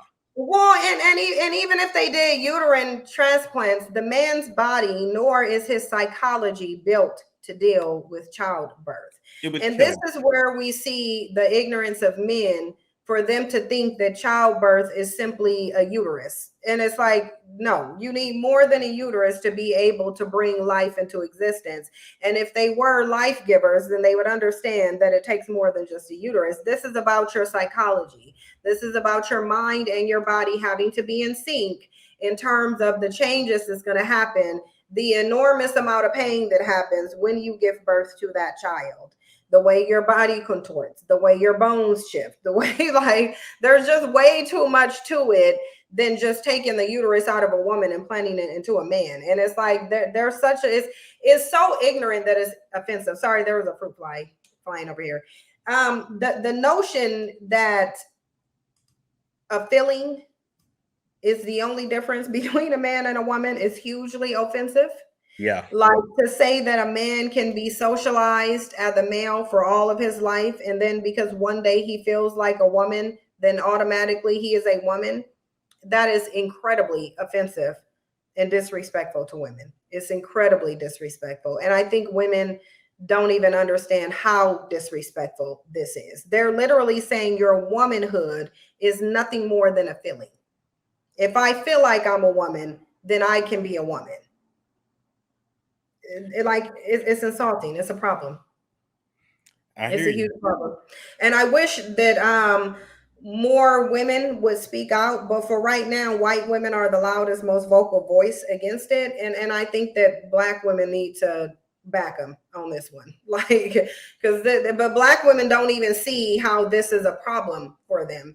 And it's annoying. And it's like, okay, because if you can have these women who are identifying as men but can give birth, what do you need actual women for? Okay, so that's why some women say, oh, well, then that's why women say you guys are trying to get rid of us, literally. They are, because they are. Because they actually are. They legit are. Because if you look, like, you can go look back at ancient Greek culture and how they wanted boys and males, and they really didn't see a purpose for women beyond procreation. No, because literally, I thought they lived separate. Literally, the men. Yeah, they did. They only wanted women for procreation, but they wanted to be around men, have sex with men, and have men as their lovers. But it's like that's not sustainable in terms of the human population. You need women. you need women. And so I think white men are trying to eliminate that need for women, and we should see it for what it is. We really should, because it's very clear that men don't really value women beyond their ability to procreate. You're right. And even if you look it up, Padeas, I don't know why I can't read today. I'm having a Mr. Let Go moment. Pederasty. Thank you. Why can't I read? I promise I have 2 freaking degrees, people. In ancient Greece was socially acknowledged romantic relationships between an older male and a younger male, usually in his teens. Yep. So I tell people, when you watch those, Troy, and you watch 300, like, they were lovers. That's why they were so compassionate with one another. They were literally lovers. And I guess they left that part of the movie out. I don't know, but yeah, and that's what a lot of them would prefer to be. I mean, if you think about it, that is white culture, because all of this is more prevalent in white culture. If the trans if the amount of trans people were mostly white, it would still be a mental illness. It would be regarded as a mental illness. Like if especially if it was black, if most of the trans, because it's more male to women than women to men. yes, most of the trans are male to women, which that's something we should look at too. We should be looking at what's going on in the male psyche to where he wants to be a woman and he feels like he's a woman. You have more of a higher prevalence of that than the reverse. So we should probably be looking at the male pathology and trying to figure out what's wrong with it, specifically the white male pathology. But again, those are all things that you really can't just sit up and say on YouTube, because the world is not even prepared for that. I don't think it's just men. I think it's women too. Women have accepted their own internalized inferiority. They've accepted it. They believe that they are inferior to males. And my thing of it is why not? Before you were ever to be superior, you would have to be equal to first, and you're not equal to that which you need to give birth to you. Like, women don't need men to give birth to us. We can give birth, and even when they're saying, the science is saying that even as the Y chromosome disappears, if men were to completely disappear from the face of the planet, women would still be able to create women. They would still be able to birth females. They would. Science is saying that they know for a fact that females would still be able to procreate, would be able to create females. They would not be able to create males though, but they would be able to create themselves. So we don't need males to birth us into existence. They need us to birth them into existence. And I don't think that we should be accepting this notion of inferiority. Like, how are you inferior to the person that you create? Like, how? You're not. Like, it's just a mind screw. I think about this stuff. I do. I think about it a lot. I think about how, as women, do we allow ourselves to be in this society where men are putting themselves above us. But if we just decided to stop birthing them, then they just wouldn't even be here. And it's interesting. The females of several large complex animals, such as sharks, can reproduce without males, a process called parthenogenesis. Wow. And parthenogenesis is in that Genesis of the Bible. What is describing is parthenogenesis. Okay, hold up. Mary giving birth to Jesus, that virgin birth. Yep. Another word for parthenogenesis is virgin birth, where you don't need a male. And so, yeah, it's like your whole religious belief system says that a woman can see, look, what is parthenogenic or virgin birth? Oh yeah, okay, being able to reproduce without mating. Okay. And it's done in rattlesnakes, and it lists something. I'm not subscribing to that. I'm not to that website. Oh, that's National Geographic. Okay. So the question is, why would all these other species have been able to have that ability, but not human women or human females? What is a virgin birth? Doctrine of traditional Christianity that Jesus Christ had no natural father, but was conceived by Mary through the power of the Holy Spirit. So technically, due to their religion, what you just said is very possible.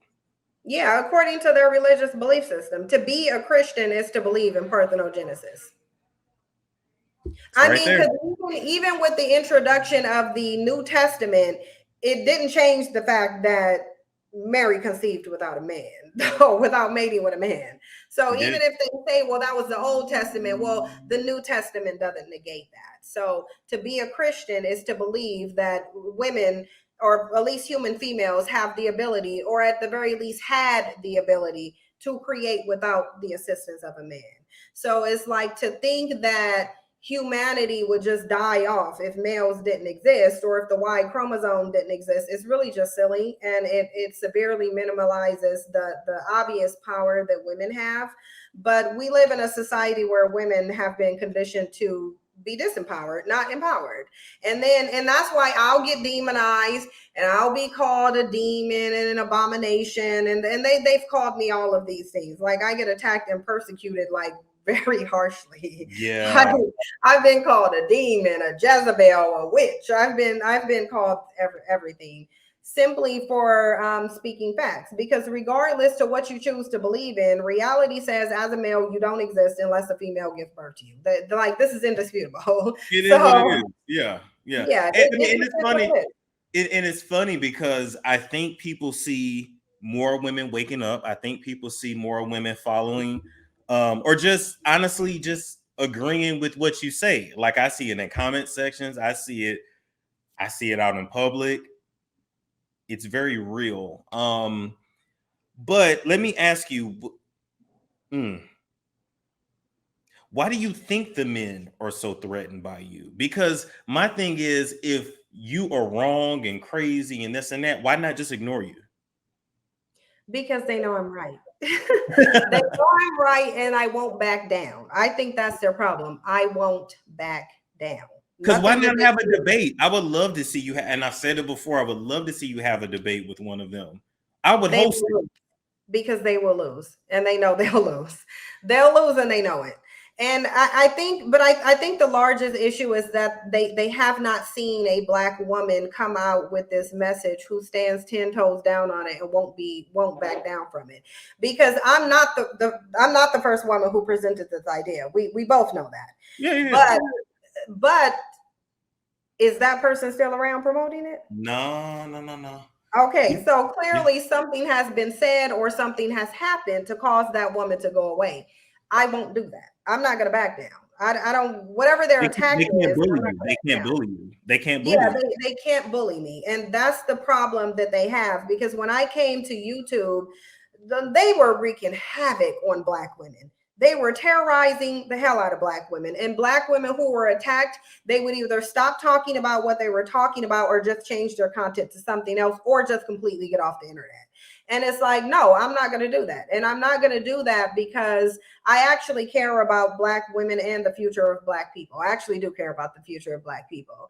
And the only way we're going to secure a successful future for Black people is if we engage in selective mating. It is literally the only solution that we have. Because it's like, as it stands right now, Black women are powerless to change anything for anybody but themselves. And you're not going to change it for the Black community because Black men's influence is too dominant in the Black community. As degenerate as it is 100% dominant. So there's not much that Black women can do to promote change. But what you can do to propel change is change through your womb. You determine who gets birthed here. They do not. Men can control who gets birthed by toe tagging a pregnant woman. But aside from that, they have no control over it. Absolutely. They're powerless in that.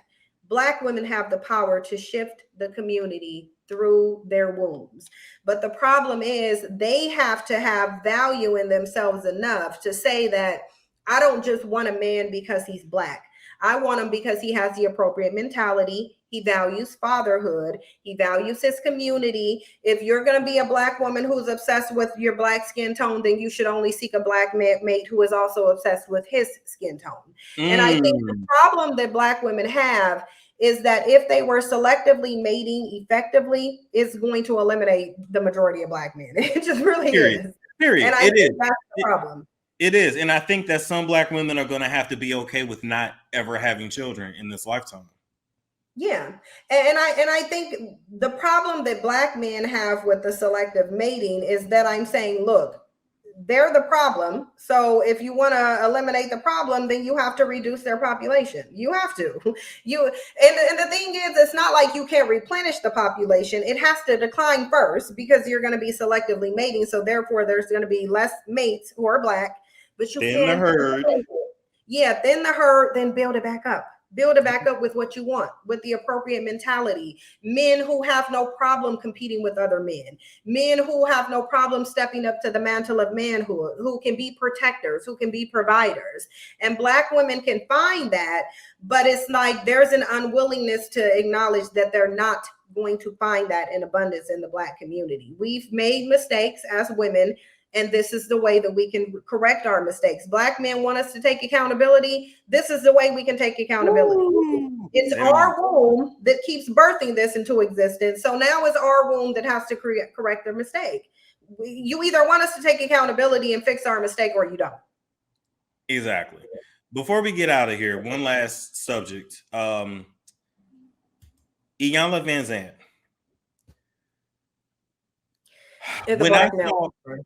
When I saw the interview she did with Ebony K. Williams, I'm not gonna lie, this part kind of went over my head. In my opinion, Iyanla was on some bullshit, and she threw Ebony K. Williams under the bus. And if I was Ebony, I would never interview her again, because when I went back and listened, why did Iyanla ask Ebony about dating a bus driver? That had nothing to do with what Ebony asked her at all. Like, it made no sense. It was a complete deflection. I don't know if Iyanla just wanted her name to trend. I don't know. But the way Ebony was just thrown under the bus, dragged for filth, had DJ Envy yelling at her and being very aggressive towards her.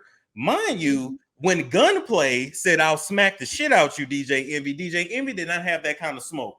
He didn't have no bass in his voice, no bass in his chest. I'm just saying, because Gunplay said, "I will smack the shit out you," and then DJ Envy apologized. But he was very like rah-rah with Ebony, and there was no need to be. That whole dynamic, it confirmed a lot of things. One, it confirmed why this cycle keeps being repeated in the community, because you have the older women instilling in younger women that they should settle and that they should just be with a low tier man just to have one. And it also showed the competition between older Black women and younger Black women, because that's what I saw there. Because in addition to that, because it really looked like Iyanla, to me, set Ebony up to be attacked. Yeah. There was like, Ebony wasn't necessarily talking, like, she was talking about dating, but not really, because Iyanla has made all these statements about the masculinity of Black women. And I want to say a sidebar. It's so interesting that people see so many behaviors of Black women as masculine, but they don't see them going 50-50 as masculine. They don't see them making more money than a Black man as masculine. They don't see them as being the breadwinner and taking care of a man as masculine, even though we all know those are historic and present. Those are literally the foundations of masculinity and manhood.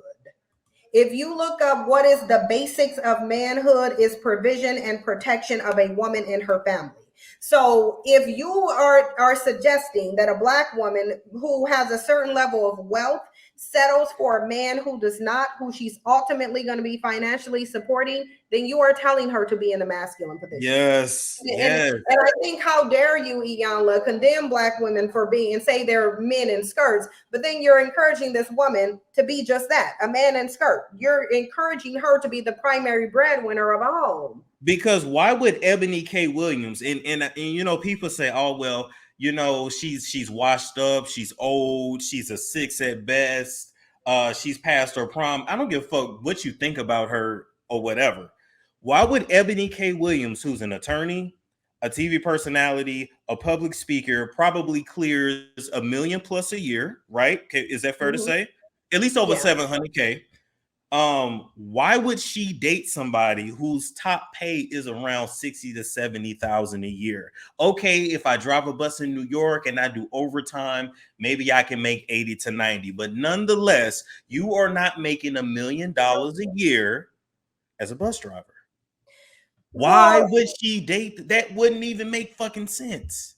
Well, because black men have an entitlement mentality and they think that they should have access to any group of women, regardless to how successful she is and how successful he's not.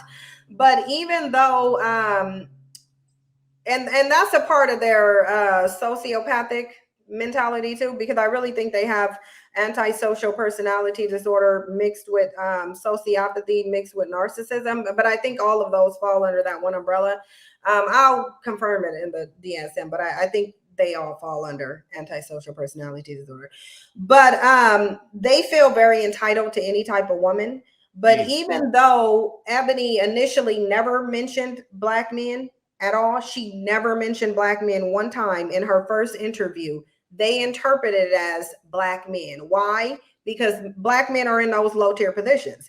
If a bus driver was such a prestigious position, then why aren't more black men applying for them? If you think that's a prestigious 6-figure position that only requires that you have a high school diploma, then why aren't black men making a mad dash to be bus drivers? And listen, and you're absolutely right, because I even know certain black men that want to be entertainers, and I've even spoke to them about, look, FedEx is hiring, UPS is hiring. You can go work for the bus. Do what you got to do while you're.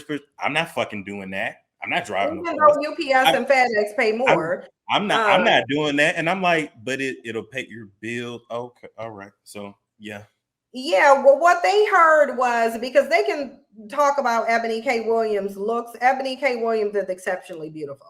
She is. She's an attractive woman. Like, yeah, period. Especially for a woman that is touching 40. Yes. Okay? Ain't no possible way.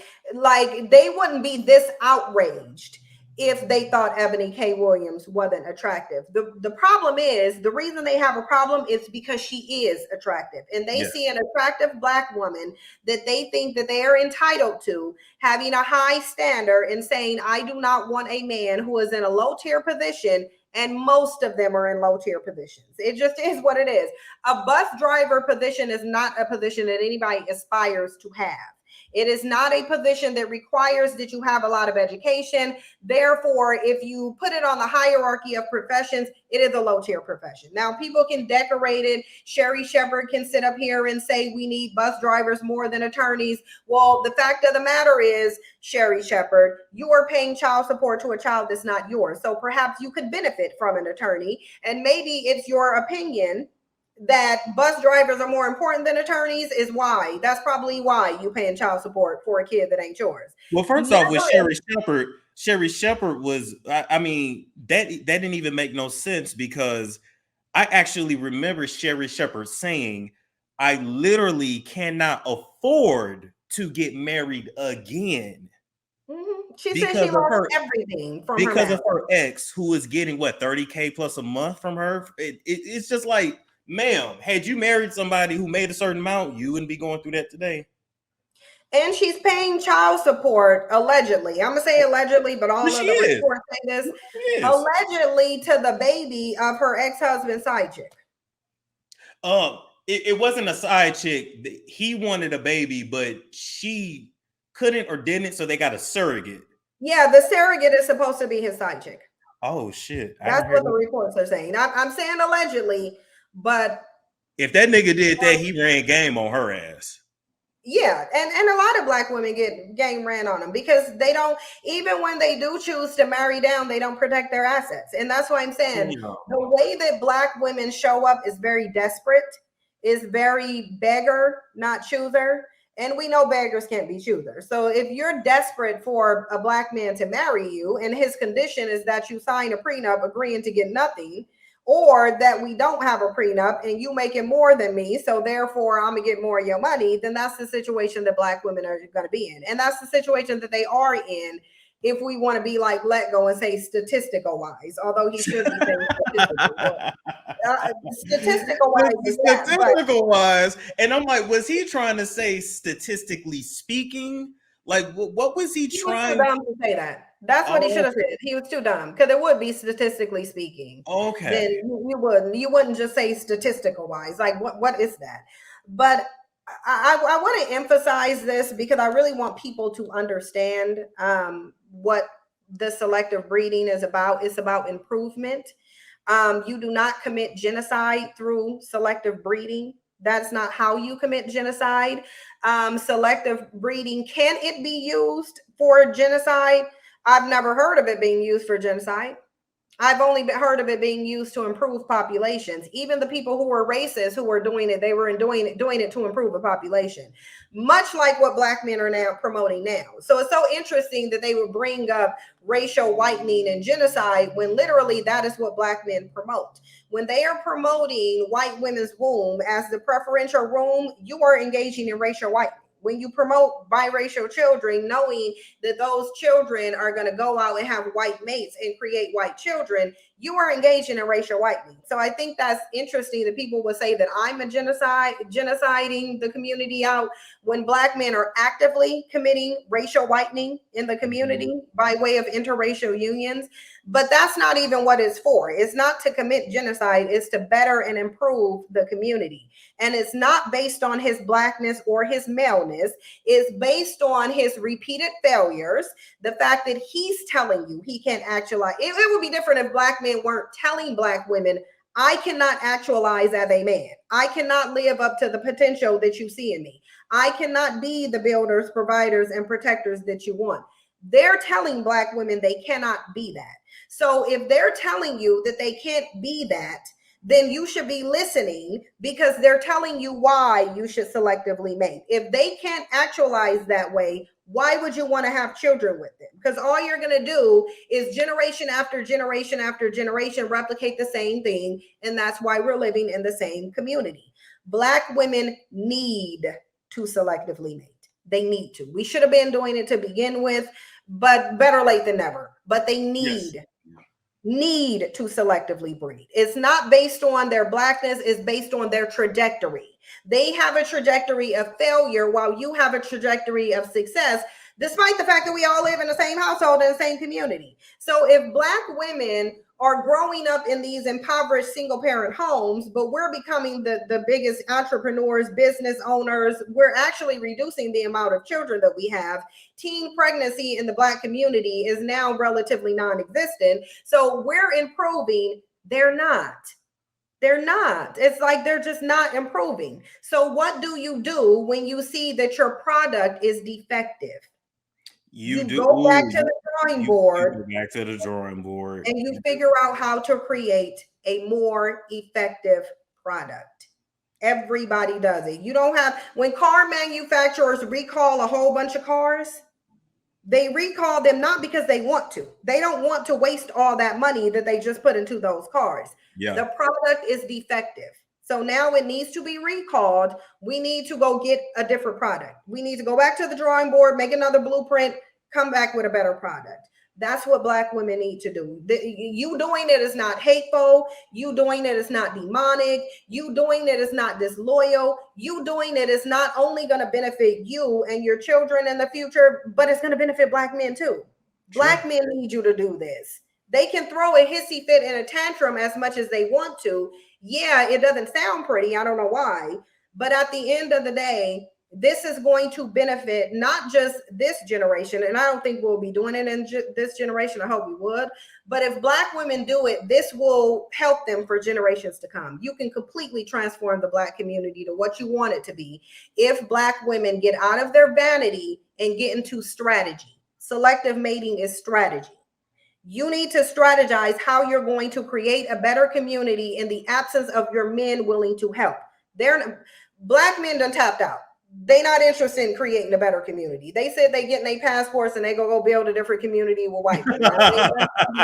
Others, but they said they're not doing it. So if Black men aren't going to do it, then it's up to you as a Black woman to do it, and you have the power through your womb to do it. You just have to be willing. Man, when your book coming out? I'm trying to get every time I tell myself I'm scheduling it to work on this book, something comes up every single time. But it is being worked on. I need to get back to it. I really do. There's just a lot going on. So I don't have a projected time, but the book that I'm actually working on is where I'm actually doxing myself and my relationship experiences, because so many people are obsessed with what they think about my personal life. I've made a lot of mistakes. I've learned a lot of things by trial and error. And so I'm just in this one going to be talking about, my relationship experiences, how I've come to have the mindset and the belief system that I have now, how I learned to accept and love myself, because I didn't always, how I've learned to develop standards, expectations, and boundaries.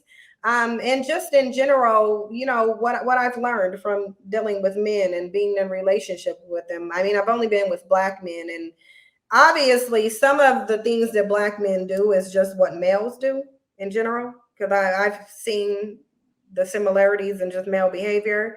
But there are behaviors just specifically to Black men. And so I'm going to be exploring my relationship history, my background, my upbringing. It's basically going to be me doing a tell-all book on me. So if they follow my business, spill your own tea. I love it. I'm gonna spill all of my tea, and in hopes that it helps another woman learn from my mistakes. That's what I want. I want women to learn from my mistakes, because I'm not a perfect person. I'm not flawed. I am flawed. I'm very, very flawed. We all make mistakes. Everybody should be allowed to make mistakes. You can have victory, and the only way you will have victory is if you learn from your mistakes and turn your trials, I guess, into triumph. I guess that's what Christians say.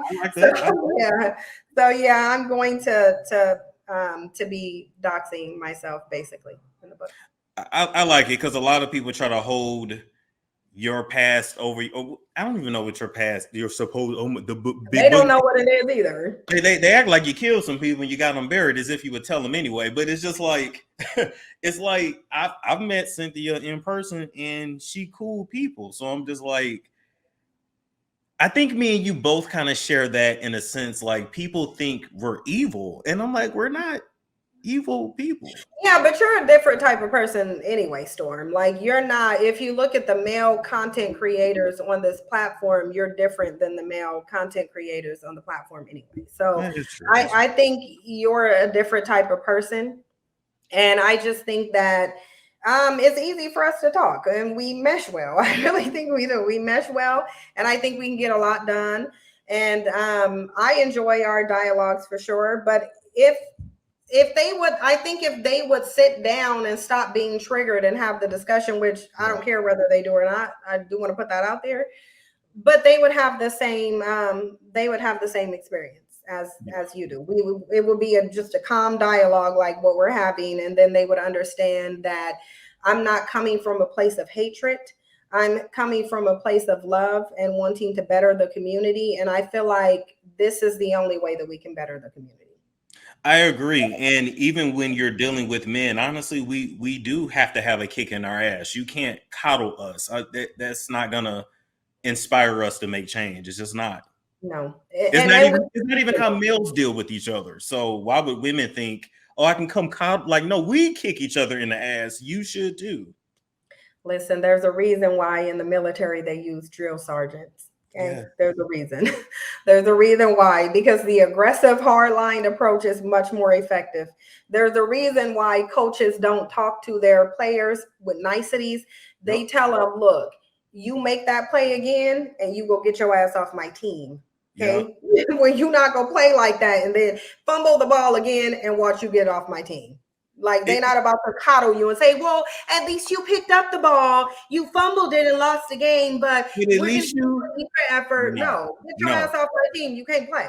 I remember even taking boxing classes, and the teacher he was mostly Spanish speaking, and I speak Spanglish. I'm not Spanish speaking, and so he wasn't gonna change the English. He just literally beat my ass, and then I remember even in my sleep, I was like, "Oh, I get it." I was like, the move started coming to me in my sleep after being beat all day, but it was just like, this is effective. It is what it is. It is. It's sad, but I mean, it's the scenario of how they say you create a diamond through pressure, not True. through coddling and niceties. You have to apply pressure. People only live up to their fullest potential when you apply pressure. You have to make them. You have to. That's why. I mean, it's evident in every facet of life. It really is. Nobody coddles people into doing what they want them to do. They basically browbeat them into doing it. They So, browbeat me into doing it. It's and true. so I mean, it is what it is. I don't have time to coddle people's feelings because we're in a dire situation, and I don't have time to think about people's feelings. I don't. Our feelings are the reason why we're in this situation. I personally think Black women need to get out of their feelings and start strategizing. We need to look at this thing logically, and logically, there's just absolutely no reason to continue to just birth males all willy nilly. It's just not. It's not productive. It's not logical, and it looks really foolish at this point. I agree. I agree. Cynthia G, tell the people where they can find you. Well, they can come to my channel. It's Cynthia G or Cingy. I think the YouTube changes your little thing. Just put Cingy in there. Y'all will find it. It's on there. Find look for the most hated person on YouTube, and you'll find my channel. Because I really believe, I don't know what other people going through, but listen, if I wasn't a strong person and if I genuinely didn't care about what bandits think, I probably would have slit my wrist a long time ago. Big facts. Yeah, they did. They changed your @ to Cingy. Yeah. Yep, they put it at Cingy. And so that's where people can find me for now. That's where you can find me for now. But there will be some changes coming up, some drastic ones. I'm just trying to, there's just a lot of changes that I'm be making, even into the type of content that I'm going to be creating. It's going to change too. So I'm going to make some really big changes, and hopefully it'll be a lot more effective. I love that. I love that. I'm excited for you. I come over there. I'm in the bushes. I look at your platform as like a safe space for women. And so when I come over, I essentially stay in my place. I'm in the bushes, and I listen. And it's nice to get a different perspective. And a lot of women feel the way that you feel. They identify with what you've been through, and for me, what attracted you to me was like, I just want to know why. When you said, why am I calling a group of men alpha males that are dominated by every other male? You had my attention. I was like, now, wait a minute. Wait a minute, motherfucker. Wait a minute. I mean, it is. And I think it's about time that we start facing some hard, very uncomfortable, psychologically traumatizing truth in our community. And that's why I'm saying I get the pushback from women. I do. I get the pushback from Black women, and I understand it from Black men too. I thoroughly understand why they're doing what they're doing. But we still need to change. We need to change because it's not. Listen, the Black community is going to change whether you like it or not. It's just either going to change in your favor, and are you going to be the catalyst for the change, or is somebody else going to change it for you and you're not going to like how they change it? True. But the change is going to happen. It is. Keep doing what you're doing. I can't wait to see you like on CNN defending your talking points, and yeah, if I was your manager, I would have your ass booked on like Tamara Hall. Like we need the message out there because people are too afraid to say what you're saying. They are. And I actually think that they are ready. Sadly, I actually think I think the women are ready for the truth, actually. I think they are. I was gonna say I don't think they're ready for the truth, but I do. I think the time is now for the truth to be told. I do. I think it is. So, I mean, we'll see where it goes. I'm gonna continue telling it. I may change the way I tell it, but I'm gonna continue telling it. And if they think I'm gonna change the way I'm telling it by not calling them bandits, no, you by still gonna be a definition, by definition, they're bandits. So therefore, you still gonna be labeled accordingly. But there are going to be some changes. But of course, you know, yeah, thanks for having me on. And whenever I get the invitation, I'll definitely be here. And you know, you're always welcome in my channel too. It's a storm show. Ay, it's a storm show.